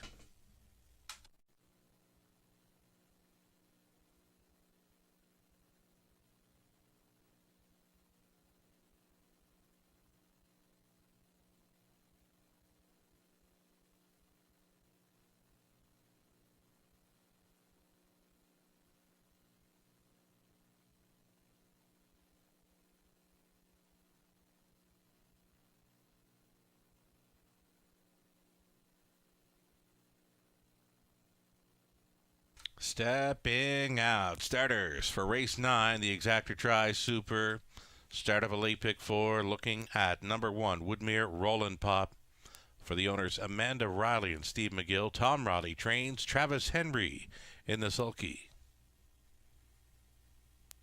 The Lone Ranger 2, Jay Harris for Don and Heather McGregor. Trainers, Peter Core. Diane Sylvester owns. Dwayne May trains. 3, Come On, Barney. Ryan Darash. Even money right now on number 4, Quick Tour. Quick Tour goes out for RAW Equine Inc. along with Mark Horner. Mike Horner trains and drives the 4, Quick Tour, stepping out. Colin Kelly's on 5, Artistic Pick, going by Kyle and Brandon Boss since Kyle trains.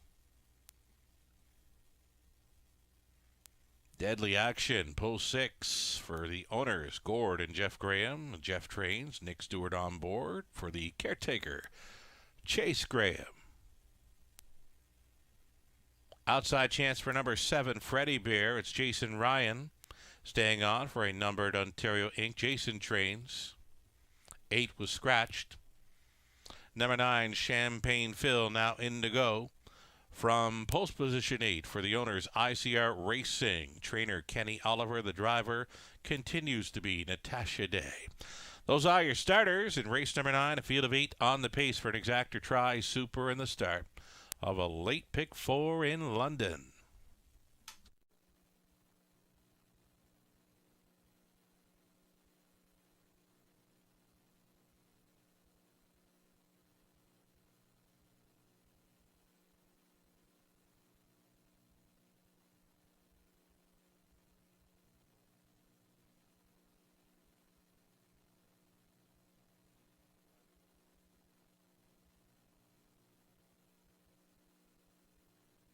Alrighty, so the opening leg for a late pick 4 in London. We're going to get a look at number 4, Quick Tour and Mike Horner. Before that, though, Robert Reed Jr.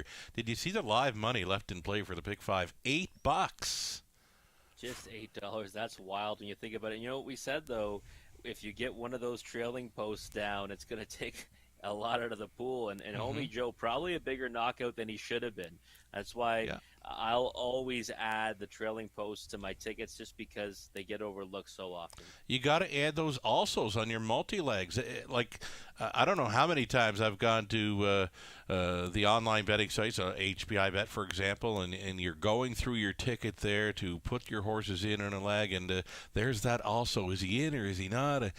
Yeah, that all button is probably how you find those alsos hitting the multi-legs best, but Homie Joe was definitely playable in there. Yeah, exactly. Well, he was playable, and most people look at it and they see 9. Actually, I said trailing post, also eligible. True. They see 9, and they think that it's a trailing post or an outside post, and they don't realize that they end up drawing in sometimes a lot better than that. So and again, Homie Joe figured because he had won 2 in a row, and my big problem was I just couldn't make the correlation. Can he beat this group? Well, he proved it because he was locked and loaded in that stretch drive before he got room. A perfect stare, too, by Tyler, patient throughout, and then when the room opened up, I didn't think, with the 16th to go, the room wasn't there, but it opened up. Yeah, it did. And you know what? It's really a good drive, too, to get a horse acclimated back to that type of class, right? Because he kind of left some in the tank, really, for next week. And he got to actually beat a group that now I think next time around he's going to probably be, the one that's considered the one to beat in there. So I'm looking forward to see him come out again. And he's a old, veteran that's kind of coming to his own again, right? Homie Joe's one that's been around, he's only 7. It seems like he's older. But he's still got 19 wins now to his credit, and probably more in the tank. A nice horse. And speaking of next time around, I know for sure when this 4 Quick Tour finished up his mile last week in London, I'm pretty sure I said something like put a circle around him for next time because he was absolutely flying at the finish. Yeah, you did, Sugar. And it was funny because I was deciding of my best bet on the card, and I originally was looking at Quick Tour, then I went another direction, and I still can't, get upset with Barry Shelby. He ended up racing decent to finish second. Just ran into a monster in there. But Quick Tour's effort was such a big one. It was just such a huge closing effort last time. And I think it's a start that he kind of needed. 2 back, ended up, going the at a distance race and racing, close early on, fading throughout. And last time more of a bravening effort. And I think it sets up really well now getting back into the conditioning company here. Right. For him to kind of be sing on a big one. Yeah, he was in against some tough ones. We just seen a few of them in that last race, right? So this is an easier spot and a much better post. Number 5, we'll get a look at now. I think he got this one pegged for third. This is Artistic Pick. He certainly knows his way to the winner's circle here in London. Great check getter. Yeah, and he scored down really nicely, too. Looks fantastic on the track. His score down was impressive to me, and that might even bump him up a little bit to the second spot, just because it looks like his intentions have been shown, and I think he's going to be moving forward off the gate, that's for sure. Okay, maybe look for 5, Artistic Pick, to be in play early here. Number 2, the Lone Ranger. Did you not get on this horse last time? I did, and he got a real difficult trip once again. So it just the Lone Ranger just kind of always gets left out in the cold because he gets parked out. He got parked out 2 back early, ended up having to take back last time when parked almost the whole route. So I put him in the second spot tonight behind Quick Tour, your best bet. But I think right now he's some value on the board at 8-1. Right on. Seconds away from the start of a late pick 4. The inside post for 1, Woodmere Roll 'Em Pop. We saw a Roll With It Harry daughter win here last night, and this is a son of Roll With It Harry. He's a busy stallion down around the Maritimes. Yeah, that late pick 4 right now, by the way, over $10,000. It's really blowing up late here. Is going to continue to grow as well. Woodbury Roll 'Em Pop, interesting one for me. Pole position to work from. Yeah, not sure what to make of his last few efforts. And I'll be honest, 3-1 on the board for me is a bit of an underlay. Agreed here. Well, even money on Quick Tour. I honestly thought Quick Tour would be like 3-5 here. So we're getting value then, Sugar. I think so. Even money on the 4, Quick Tour, is all right. The starter has called for the horses here. Opening lag of a late pick 4. Still time. You'd have to hurry, though.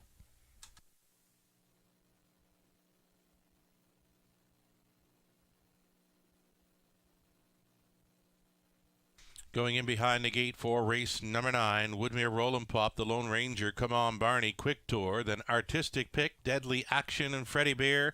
Champagne Phil moves in and leaves from the trailing spot. A 16th out. Here they come.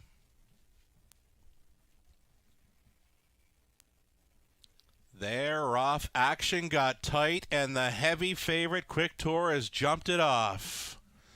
Opening turn action, Woodmere Roll 'Em Pop takes over. Artistic Pick is traveling in second. Third and in for the Lone Ranger. Parked in the early going was Deadly Action. He's taking back.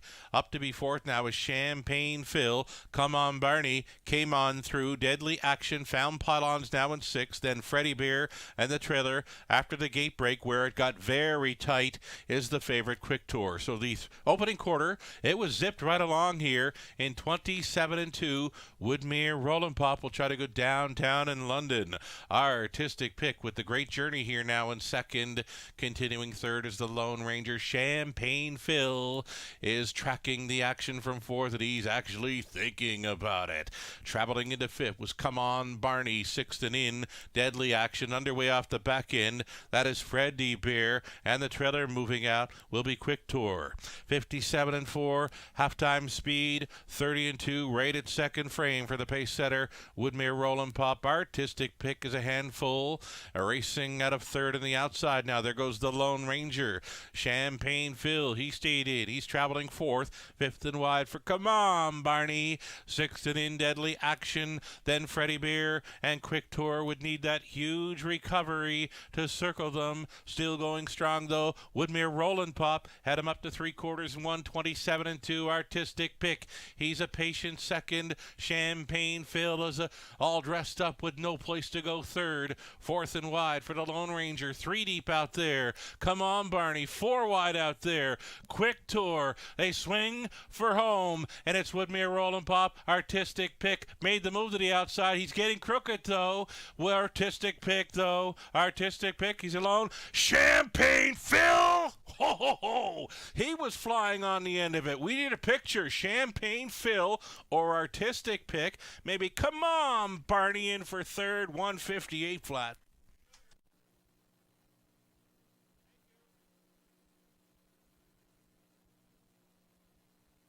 Judges' inquiry, they will be reviewing the start here of race number 9. Hold all tickets till the result becomes official. Again, a judge's inquiry. They will review the start of race number 9, holding all tickets.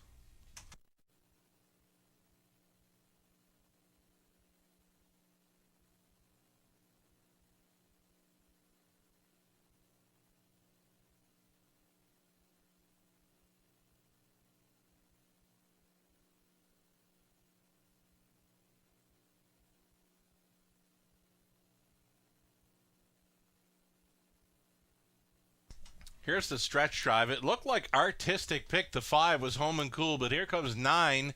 Champagne Phil flying up the inside. They're in a win photo. Here on the slow-mo, Artistic Pick still way back. Here is Champagne Phil. Ooh, it's close. Win photo goes to 9. Champagne Phil. 9, 5, 3, and 4. It's unofficial. Natasha Day continues to do it well in London. She's aboard Champagne Phil, the 11-year-old son of Shanghai Phil, out of Champagne Gal by Electric Stena. For ICR Racing, Kenny Oliver condition, Natasha Day, driven to win. She'll take it here, 158 flat. I believe Laura out for the winner's circle photo. Champagne Phil, his 48th career win, number 5 on the season, and the mild upset winner here in the 9th. Congratulations.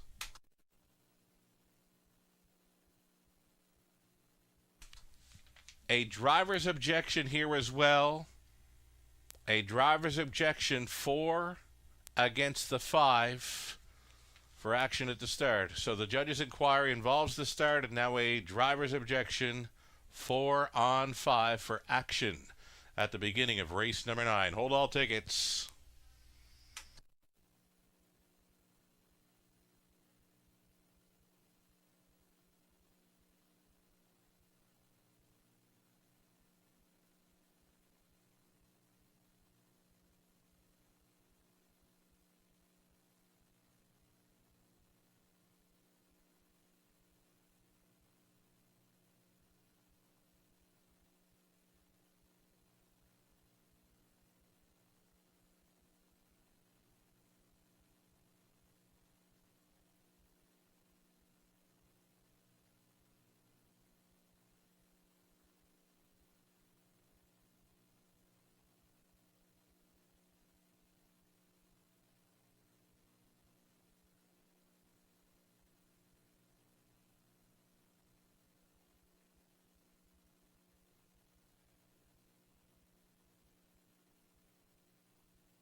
So again, the judges went to an inquiry on the start. Then the driver's objection came in late. 4 against the driver on 5 for action at the beginning. Here is the footage.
So again, an ongoing judge's inquiry, ongoing driver's objection here involving the unofficial second place finisher, 5, Artistic Pick, and the 4, Quick Tour. Number 3, Come On Barney, third at a big price here. 9, 5, 3, and 4. It's unofficial, ongoing judge's inquiry along with the driver's objection here on race 9.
Okay, here we go. We do have a result of the judge's inquiry and driver's objection here. There has been a placing.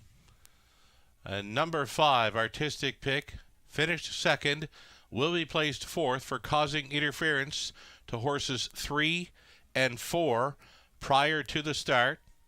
Since the 3 and 4 were interfered with prior to the start, they're being refunded. Refunds on number 3, Come On Barney, and 4, Quick Tour, for being interfered with prior to the start. So it did finish 9, 3, 4, 5 for purse purposes. For pari-mutuel purposes, the payoff is going to be a 9, 5, 2, and 1. So again, the results of the judge's inquiry and the driver's objection. Number 5, Artistic Pick, finished second, would be placed fourth behind 3, Come On Barney, and 4, Quick Tour, for interfering with those before the start. Because the 3 and 4 were interfered with before the start, they are being refunded. So for pari-mutuel purposes, a payout of a 9, 5, 2, and 1 as the 3 and 4 get removed from the betting pools. The 3 and 4 still finishing second and third for purse money.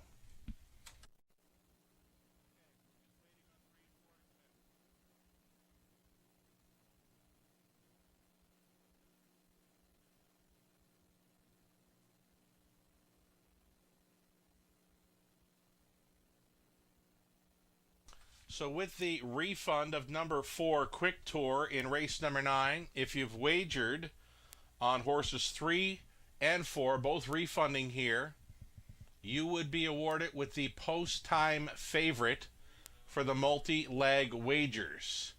It appears the post-time favorite is going to be the winner, number 9, Champagne Phil.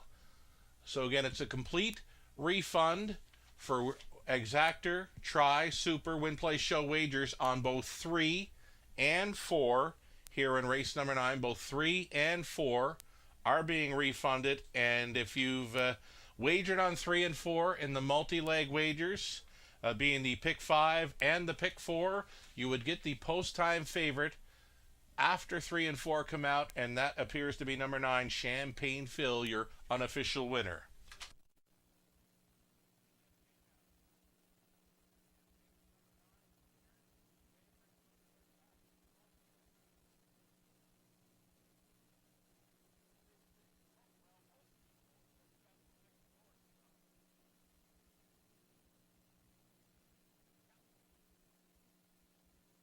So yes, indeed, there you see number 9, Champagne Phil, did become the post-time favorite. So those of you that wagered into the pick 4s and pick 5s today, late pick 4, late pick 5, you would get that post-time favorite being Champagne Phil, who happened to win. 9, 5, 2, and 1 were set to go official for prices.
Okay, here we go. It's official now. Number 9, Champagne Phil, a post-time favorite now. After the 3 and 4 were refunded in there. So if you have 9, Champagne Phil in the multi-leg bets, late pick 5, late pick 4, you are still going on here with Champagne Phil as the post-time favorite. He paid $5.40. Exactor came back at $18.30. Dollar try, $31.90. Dollar super, 54.10. The 20 center is worth 10.82. So an official rundown: a Woodmere Roland Pop was 6th, the Lone Ranger 5th. Come On Barney was 3rd place, 2nd for purse purposes. Quick Tour 4th place, 3rd for purse purposes. Artistic Pick 2nd place, 4th for Causing Interference, 2, 3, and 4 before the start. And number 6, Deadly Action, was 7th. Freddie Bear was 8th. The 8 Scratch Champagne Phil was your winner. From the top, it's a 6, 5, 2, 3, 4, 7, 8 scratch and a 1 on the bottom. Our 10th is next. Put Nick Stewart on number 2, Lil Memories. 8 starters on the base for an exacta try. Super in the start of a pick 3 play, and we'd be 10 minutes away.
Pick 5 will pays are now on display. The favorite to complete it happens to be number 1, Tuca Rasp, coming back at $800 and change for a 20-cent payout. And then there's some large payoffs for the 4 Royal Double, 2,000. 221, and then there's the 2, 3, and 7, all coming back at over $4,000. Should the 5, 6, or 8 happen to win race number 10, there would be a pick 5 carryover going into this Friday evening. About a minute away from race number 10's Post Parade coming up.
Here's the field then for race number 10, $15,000 condition claiming event. Number 1, Tuca Rasp. Austin Sori on board for owner-trainer Lindsay Kerr. Number 2, Lil Memories. Nick Stewart on board for the owner Greg Drew. The trainer's Gerald Weir.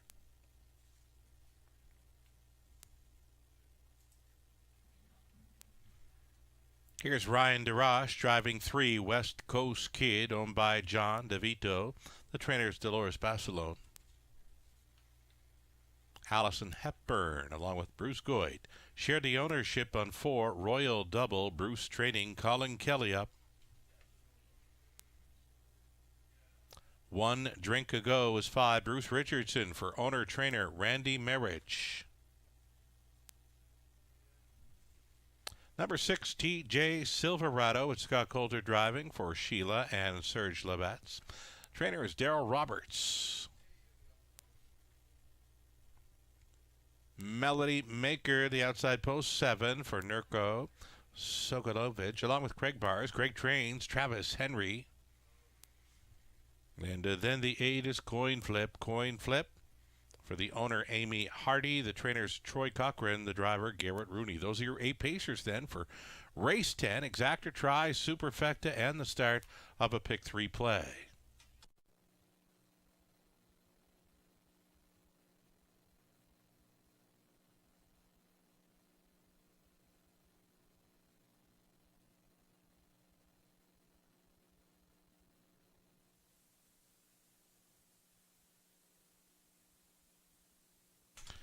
Okie dokie then. After an event-filled 9th race, we're on to race number 10, a start of a pick 3 play, and we're getting a look at number 3, West Coast Kid.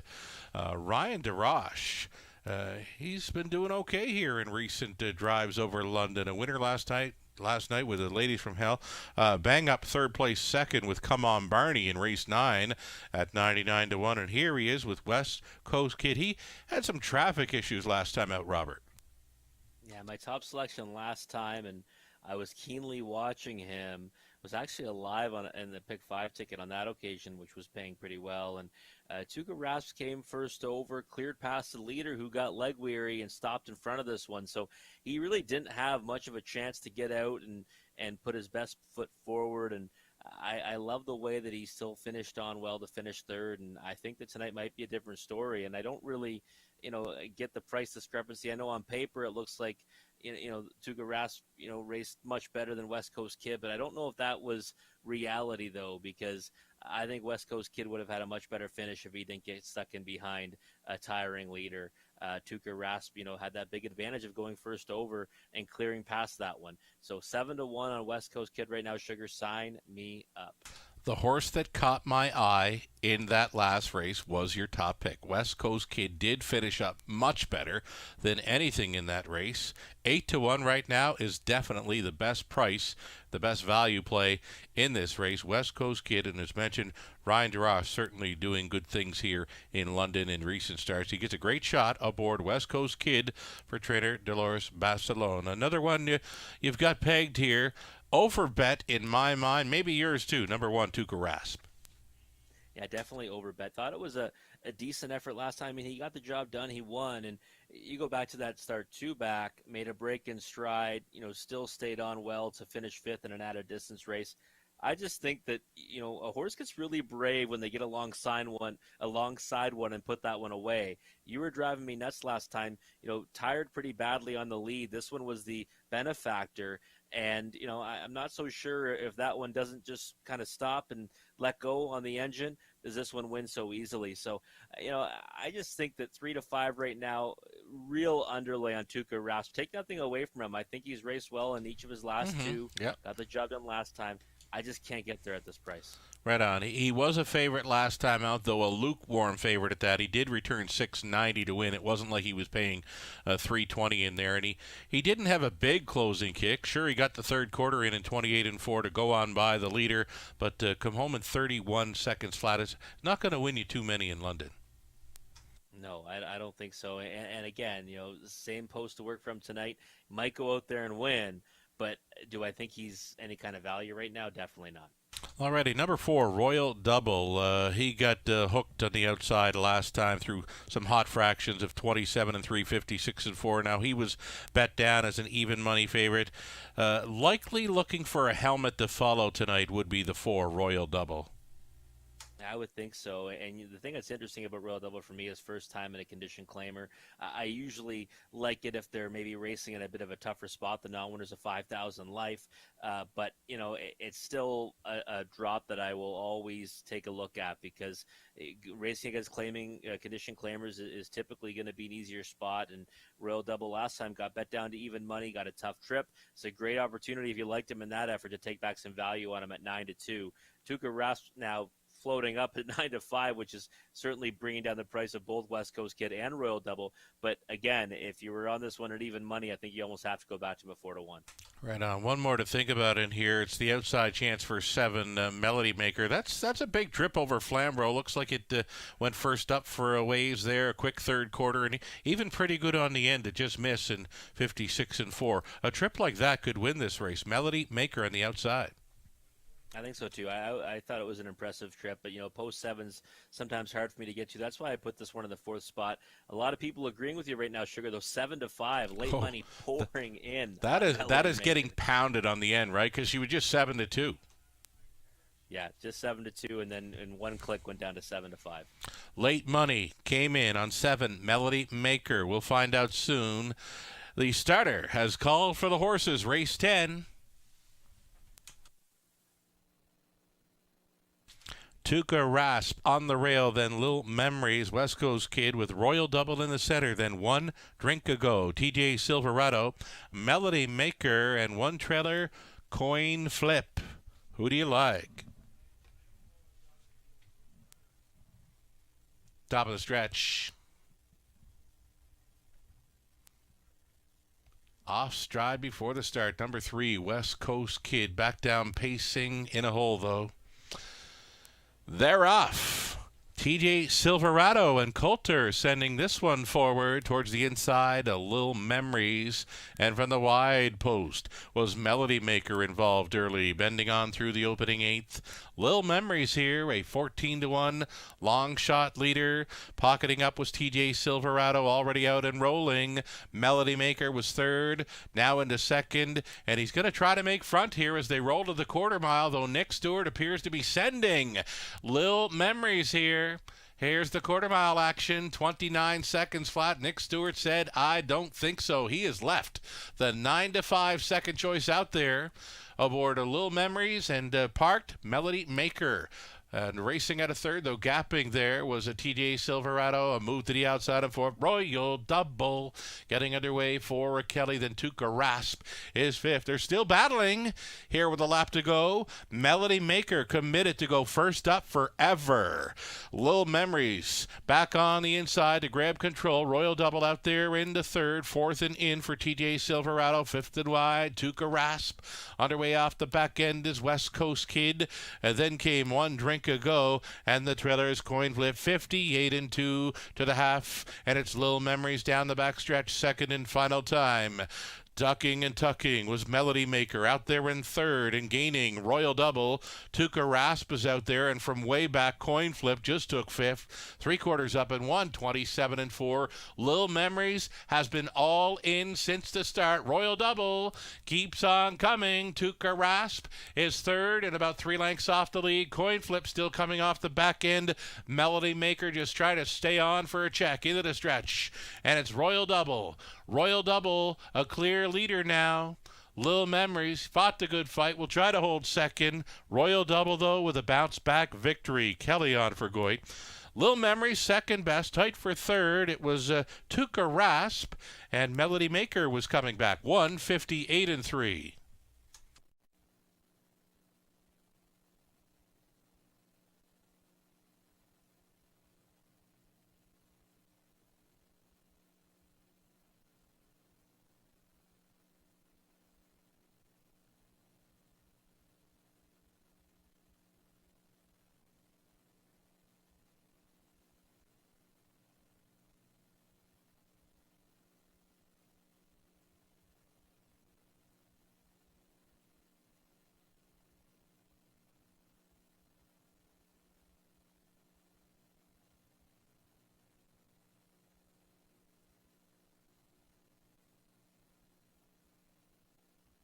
So Royal Double with a bounce-back victory here in London.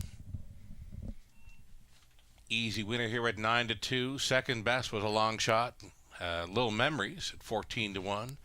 Show Photo going to 1, Tuka Rasp. And fourth goes to 7, Melody Maker. 4-2, 1 and 7. It's unofficial.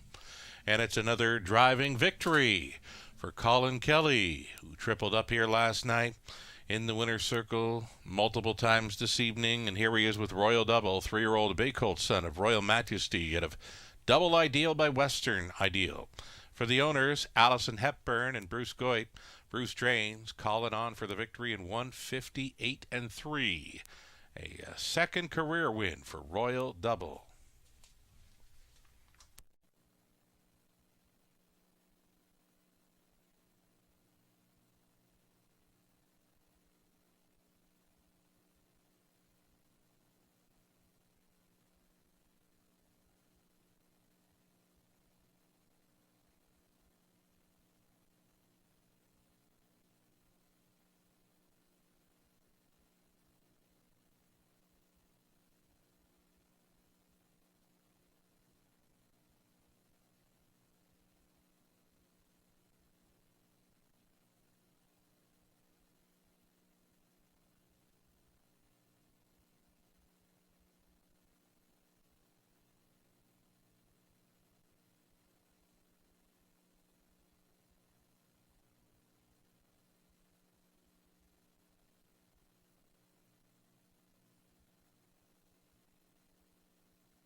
Royal Double pays 11.68 to win. The exactor came back at 160.50. 421 on the try. Dollar ticket 239.65. The super for $1. 872.40 with a 20-cent return of 174.48. Another large pick 5 payout here. The 20-cent pick 5 return. It comes back at 2,221.24. So Tuca Rasp third, Little Memory second, West Coast Kid was 6, Royal Double won it. One Drink Ago 7, TJ Silverado 8, Melody Maker was 4th, Coin Flip 5th, 29, 58 and 2, 127 and 4, and a mile of 158 and 3. Royal Double from the top, a 326, 178, 4, 5. Race 11 up and coming. Scratch the 2, Faithful's Nola.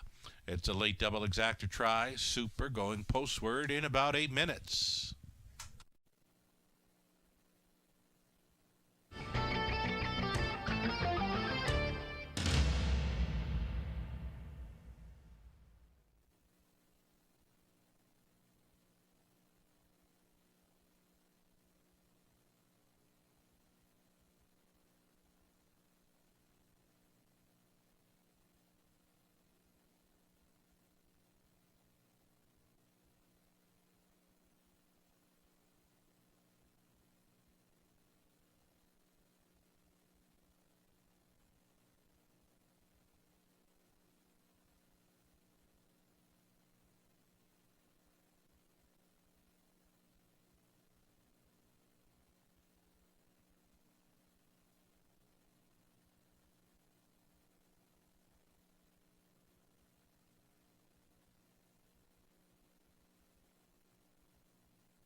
Here we go. The starters set to post parade for race 11. It's Fillies and Mares non-winners 30,000 life for a late double exacta try superfecta.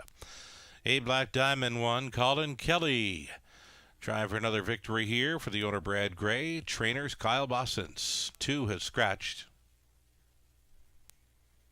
Number 3 at Dazzlin' Rosie. It's Ross Batten owning, training and driving, sharing ownership with Dr. Paul Rutherford. Moonshiners credit the 4, Scott Coulter for Sean Hyatt and Dave Simpson. Sean trains.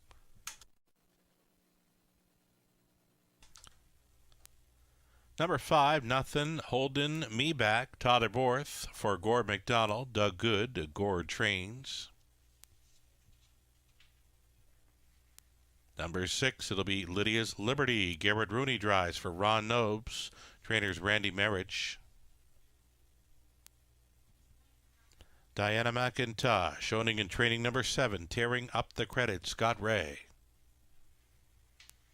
And to trail out number 8, Counter Currency. It's for Michelle Barrel, along with Mike Romanelli, Sylvain Deschenaux. It's Richard Morrow training, Brett MacDonald on the 8. Those are your 7 starters then. A reduced field of 7 for a late double exactor try and a superfecta.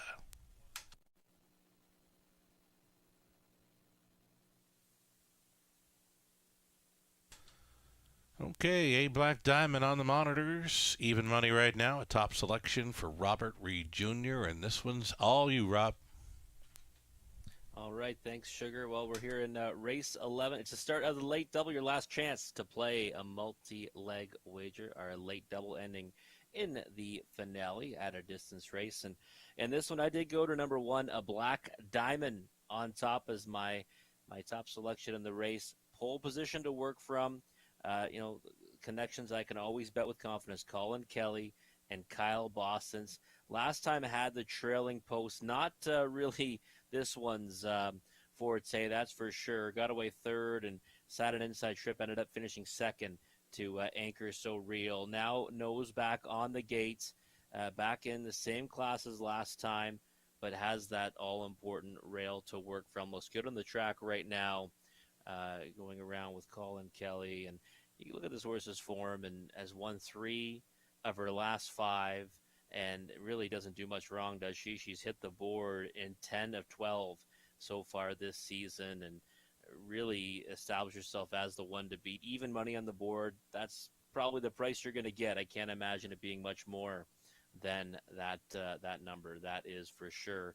For a second, I did go to number 3, Dazzlin' Rosie. This is one I've been chasing, though. So sometimes, I get on a horse and keep on trying to, will them to get there and hit the ticket for me. I just think that Dazzlin' Rosie is much better than the form advertises. And when you look at her last 3, 5-hole here, 6-hole here, and the 7-hole at Grand River. 7-hole Grand River is nearly an impossible spot, and now draws, is number 3, but gets post 2 now with the scratch of number 2 Faithful's Nola. So I think if Dazzlin' Rosie's ever going to get a big piece of it, it's going to be tonight. Shouldn't get away too far out of it, I hope. And when you see she does draw inside, she usually gets away a little bit better. And I'm hoping that Dazzlin' Rosie isn't too far out of it tonight. Right now, 18-1 on the board. There she is. And, this is one that I think on her best day can get the best of this group. I really do. Just 1 for 16 this season, but she does have 8 on the board finishes out of 16 starts. And, last year hit the board in all 6 of her starts. So I just think that Dazzlin' Rosie is not one you want to overlook in here, especially in the exotics. I could see her, finishing 2nd or 3rd in here and maybe adding some value to the ticket. We saw it earlier with Lawman Rain for Ross Batten. Ended up finishing 2nd and put a little bit of value in behind a big favorite in that one. Number 8, Counter Currency. Can't really, discount this one. That's for sure. Gets to follow out a Black Diamond. So that's a great spot to be when you get to follow out the 1-5 favorite right now. That rival has tons of speed, should be blasting out. Counter Currency shouldn't get away too bad from that trailing post as number 8. And you look at her recent form, and is certainly Not too shabby, that's for sure. And I think that you've got to use this one everywhere in your exotics. And right now on the board, I'd say, a decent price. It's at 5-1, and it comes into this off a third place finish last time. Just a few nights ago here at the Raceway, was a winner before that from this same starting spot. So she's one that can certainly deal with the trailing post. Some don't like it. She was okay with it. She got away fifth and went overland before rolling 3 wide to get the job done. So I think the Counter Currency is one that you need to use in the exotics, but I'm just not sure she can really follow out a Black Diamond, nose to helmet, but she shouldn't get away too poorly. That's for sure. Number 7, tearing up the credit right now, 8-1. Was hoping for a bigger price on this one from post 7. I thought the effort 2 back was a real nice one. Went overland a long way, moved wide around the last turn, finished second to Let's Roar, who, was dominating, in and around this level for a couple of starts. And last time ended up going, an overland journey and kind of packing it in. You can't really blame her for doing so, though, because, it wasn't really the best of trips. Ended up fading to 7th now with post 7. What's the game plan tonight? I'd have to think more of a bravening trip, getting away, wherever she lands off the gate from post 7 and trying to close into it. I think that's probably her best path to success, and maybe she lands somewhere in the bottom end of the exotics. 8-1 on tearing up the credit, not a bad price, but a Black Diamond at the top of the tote board, 1-5 right now. I'm going to pass you over to Sugar with the call of race number 11. Right on. Wonderful job. Robert Reed Jr. continues with us Tuesday evenings throughout the race meet for his commentary, selections, ticket ideas, in behind for race number 11, Elite Double, Exactor Tri Super. Here we go. A Black Diamond, Dazzlin' Rosie, then Moonshiner's Credit, Nothing, Holden, Me Back, Lydia's Liberty, tearing up the credit, Counter Currency from the back tier spot into the stretch. 1-5 on A Black Diamond. Here they come. The rough and a breaker at the beginning. 7 tearing up the credit. Jumped it off. Leaving from the center. Moonshiner's Credit had the best getaway, though A Black Diamond is already thinking about it here for Kelly as they bend on by the opening 8. Moonshiner's Credit. The marching orders early. A Black Diamond, the 1-2 fave, wants to be on the lead, and she will get there. She grabs control just prior to the quarter mile as Moonshiner's Credit settles in for the 2-hole ride. Counter Currency is away in third, a gapped off fourth for Dazzlin' Rosie. Then came Lydia's Liberty. Slow beginning for that one, and 6 being Nothing, Holding Me Back, and then distanced after the gate break was tearing up the credit. Quarter mile of 28-3. And just coasting along now, A Black Diamond, and she's going along unchallenged at that. The Moonshiner's Credit continues with the follow-in trip second. Counter Currency, she's staying in there third. Maybe not. She's out and rolling from third for Brett McDonald. She's now moving into second. She's rushing, and she's brushing here as they bend towards the 5/8, the half. 58-4, A Black Diamond has to pick it up. She's got a challenger in Counter Currency. Moonshiner's Credit tripping out tonight is third. Gapping slightly on cover, fourth. Lydia's Liberty, fifth it in for Dazzlin' Rosie. And another gap of 3 or 4 to Nothing, Holding Me Back. 3/4 up at 127-4. 29 flat down the backside of Black Diamond. Still going forward here. Counter Currency still challenging within 3 parts of a length. Moonshiner's Credit would need a way out from third, fourth and wide. Lydia's Liberty in a buried fifth for Dazzlin' Rosie into the stretch. A Black Diamond still the one. Counter Currency did all she could. She's reached the wheel, and that's it. The winner, A Black Diamond. Another victory for Kelly. Counter Currency was second. Moonshiner's Credit was an under wraps third with Dazzlin' Rosie on for fourth. 158 flat.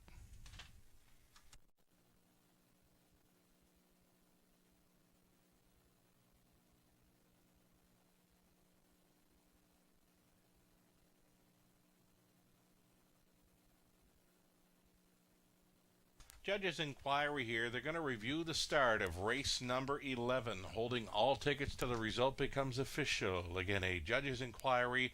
They will review the start. Hold all tickets.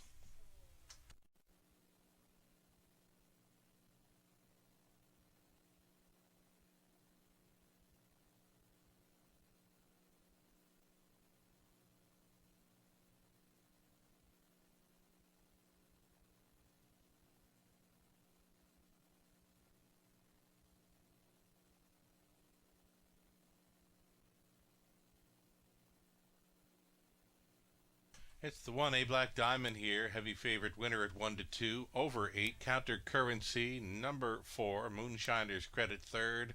And the 3, Dazzlin' Rosie, fourth. 1, 8, 4, and 3. It's unofficial. And again, the judges are going to review the start. Hold all tickets.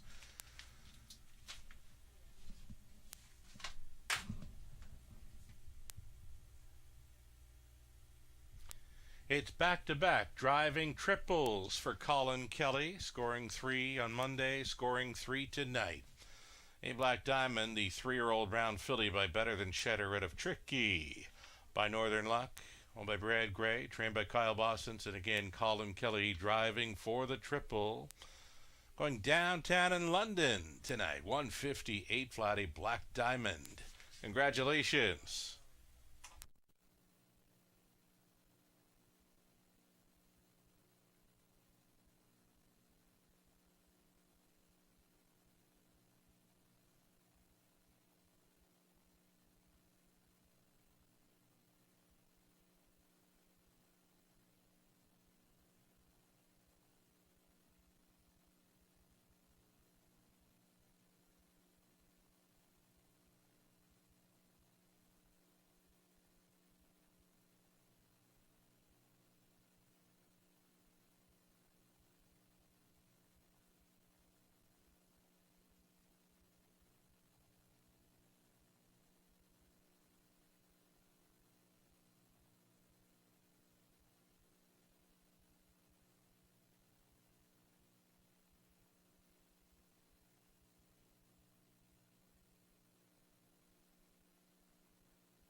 Ladies and gentlemen, the judges' inquiry will not affect the top 4 finishers, 1, 8, 4, and 3. We'll look to stand here.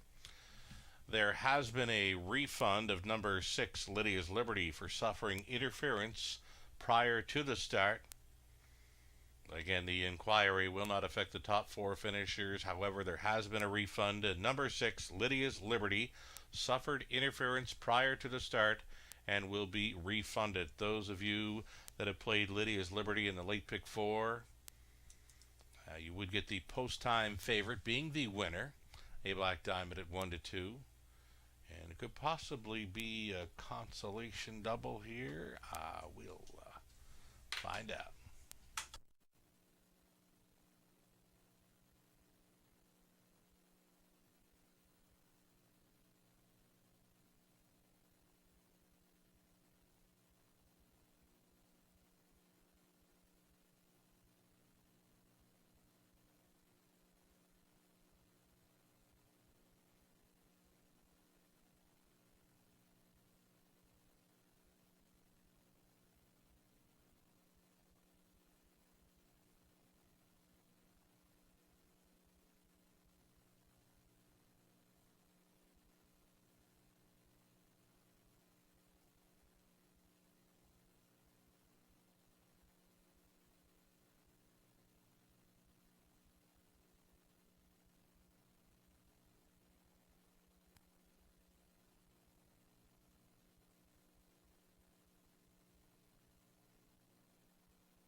Race 11 is official. The Black Diamond 280, Exactor 1050, Dollar Try 1065, Super for a buck 39.20. So a Black Diamond was a winner. Colin Kelly just drove for the triple again. 2 was Scratch, Dazzlin' Rosie 4th, Moonshiner's Credit 3rd, Nothing Holding Me Back was 6th, Lydia's Liberty was 5th and refunded for being interfered with prior to the start. Tearing up the credit 7, Counter Currency was second best. Top down reads a 1, Scratch 4, 3, 6, 5, 7, and 2. 12th and final up and coming, Scratching 5 are Thinking Monster, the 10, Nate's Bucky, will not move in. Reduced field of 8 was 6 on gate, 2 trailers, a mile and a 16th for an Exactor Try and Super High 5 in 9 minutes.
One more to go on this Tuesday evening in London, then an 11 dash card that's coming Friday evening featuring the Autumn Series Final for the 2- and 3-year-old Pacing Colts.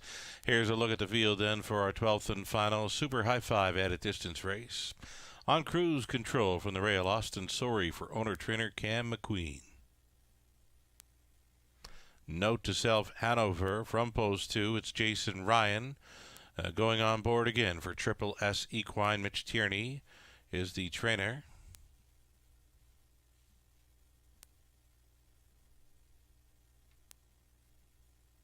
Cal Hanover. Post 3, Brett MacDonald for owner-trainer John Holding. Mr. X opens up as a heavy fave here, 1-2. In fact, he'll try to make it 3 in a row in Ontario for Blue Shoe Investments. Trainer Tyler Nostat, the driver Tyler Borth. 5 is out. 6 is Simon Said, Travis Henry for owner trainer Lindsay Kerr. Outside chance for 7, Shipping Out. Shipping Out, the blinkers go on for Amanda Riley and Steve McGill. Tom Riley trains Colin Kelly tonight. And a pair of trailers for the High Five field. Blake's Boy from post 8 for Brydown Farms Inc. Trainer Kendall Ron, the driver Scott Ray.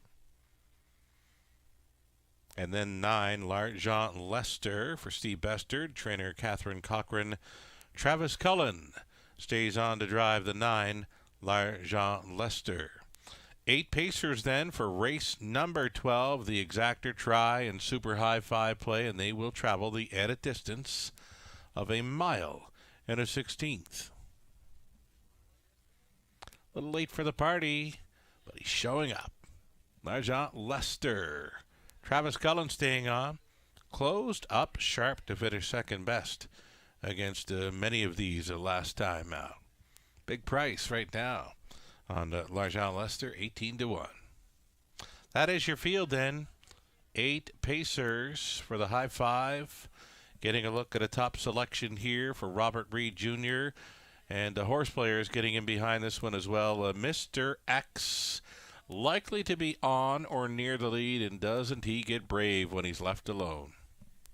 Oh, he does. He swells up, and that's what we saw in those last 2 efforts. You know, at Leamington, had a wide margin, held on by 3/4 of a length, but last time here at the Raceway, boy, oh boy, did he ever look good, and was under real tight lines to Tyler Borth for much of that mile. So he's feeling good right now, and Mr. X is on the top of his game, Sugar. 52 lifetime wins, 270,000 plus made.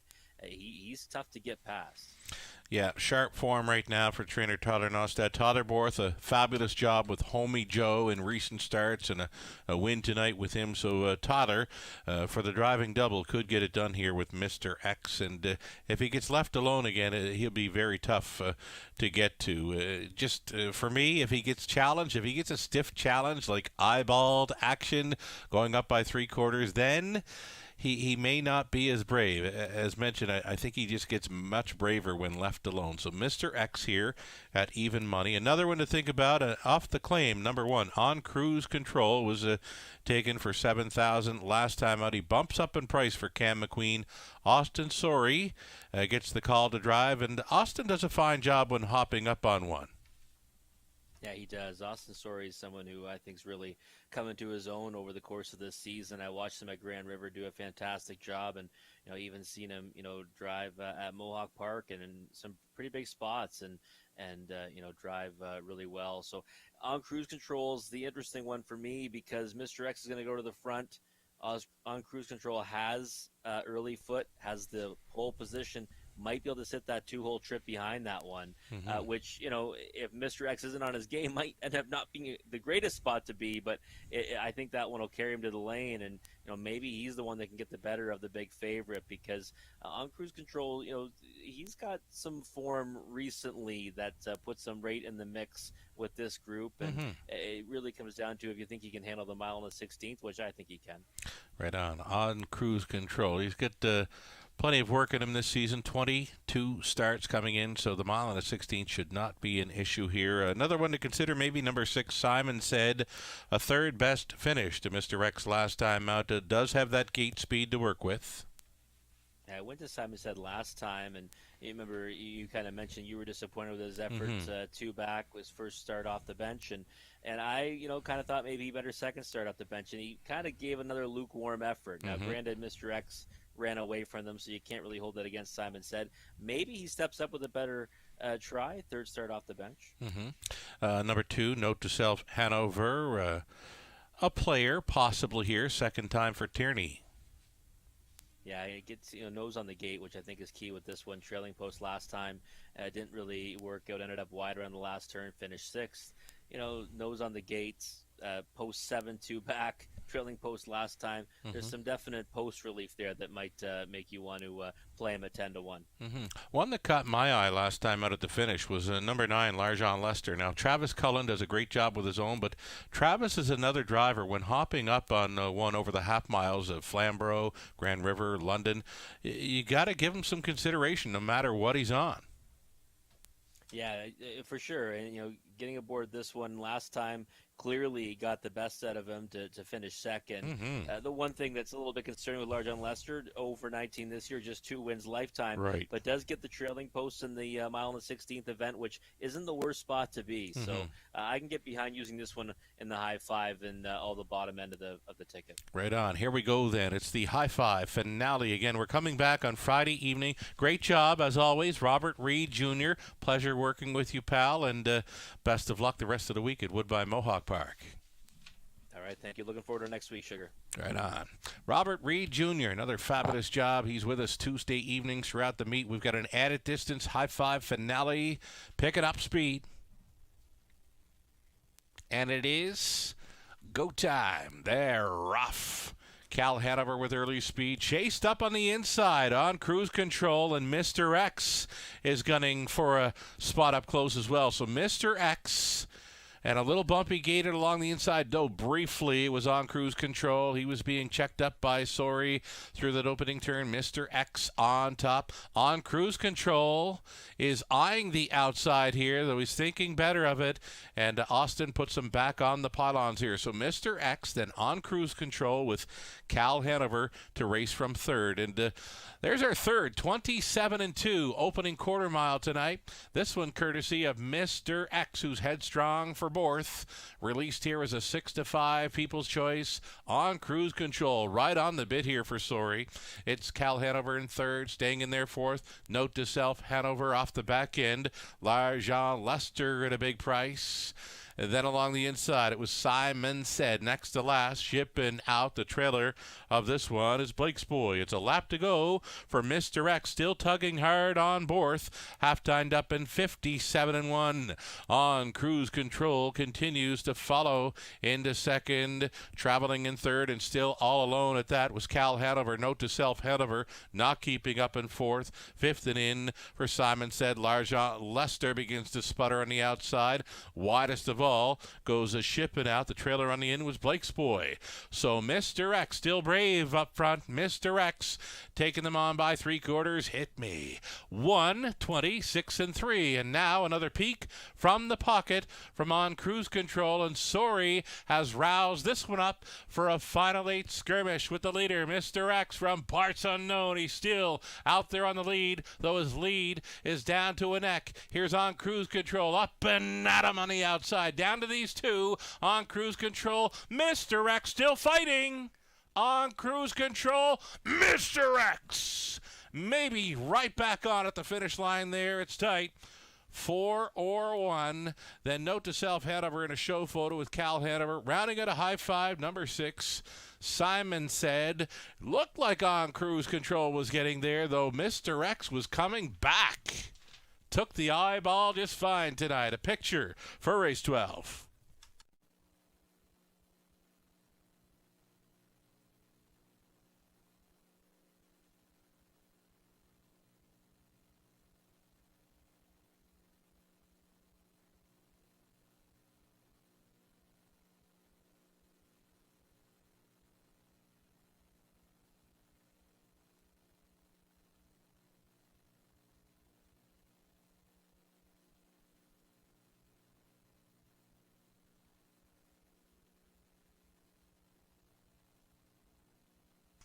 Here's the stretch drive. Here it looks like one on cruise control. Shoves ahead in front of Mr. X, but here's Mr. X coming back. Mr. X along the inside takes the win photo. Over one on cruise control. Then two, note to self, Hanover with three. Cal Hanover fourth, the six, Simon said fifth. 4, 1, 2, 3, and 6 for the high five. Here's Todd at Borth driving for the double. Scores in the preferred with Homie Joe, and he's right back with Mr. X. 10-year-old son of Mr. Big out of Madam Luck by Northern Luck for Blue Shoe Investments of Ohio. Todd and Ostad training again. Todd at Borth driving for the double aboard Mr. X. 3 in a row in Ontario. He goes back-to-back in London. Tonight it's at the added distance.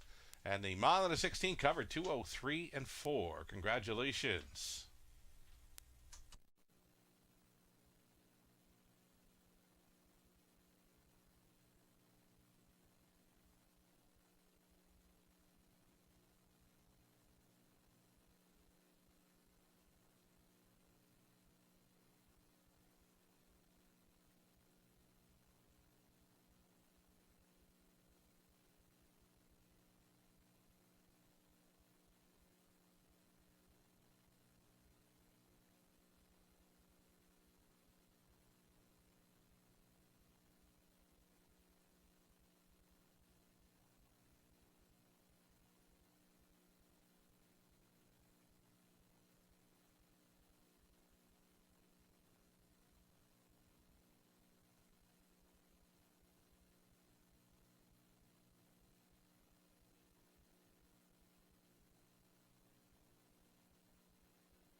Going official here on race 12 on cruise control. Second, note to self, Hanover third. Cal Hanover fourth. Mr. X comes back on to win it. 5 was scratch. Simon said fifth. Shipping out 6. Blake's Boys 7th. Large John Lester 8th. 27 and 2. 57 and 1. 126 and 3. And a mile and a 16. 2:03 and 4. And that's all right for Mr. X. And 3 in a row. Top down at 2, 3, 4. 1 scratch. 5, 6, 7, 8. 470 on the nose for old Mr. X. Exactor 820. Dollar try 15.45. The high five for 20 cents 40.33. Late double 650. Pick 3 on to the finale 440. Dollar pick 4 38.25. The 20 center worth 7.65. And that's a wrap on the live action tonight. As mentioned, we are coming back on a Friday evening of 4:50 post time. The Autumn Series Final for 2- and 3-year-old Pacing Colts. Carded on the program as race number 6. Listed on the morning line fave in there.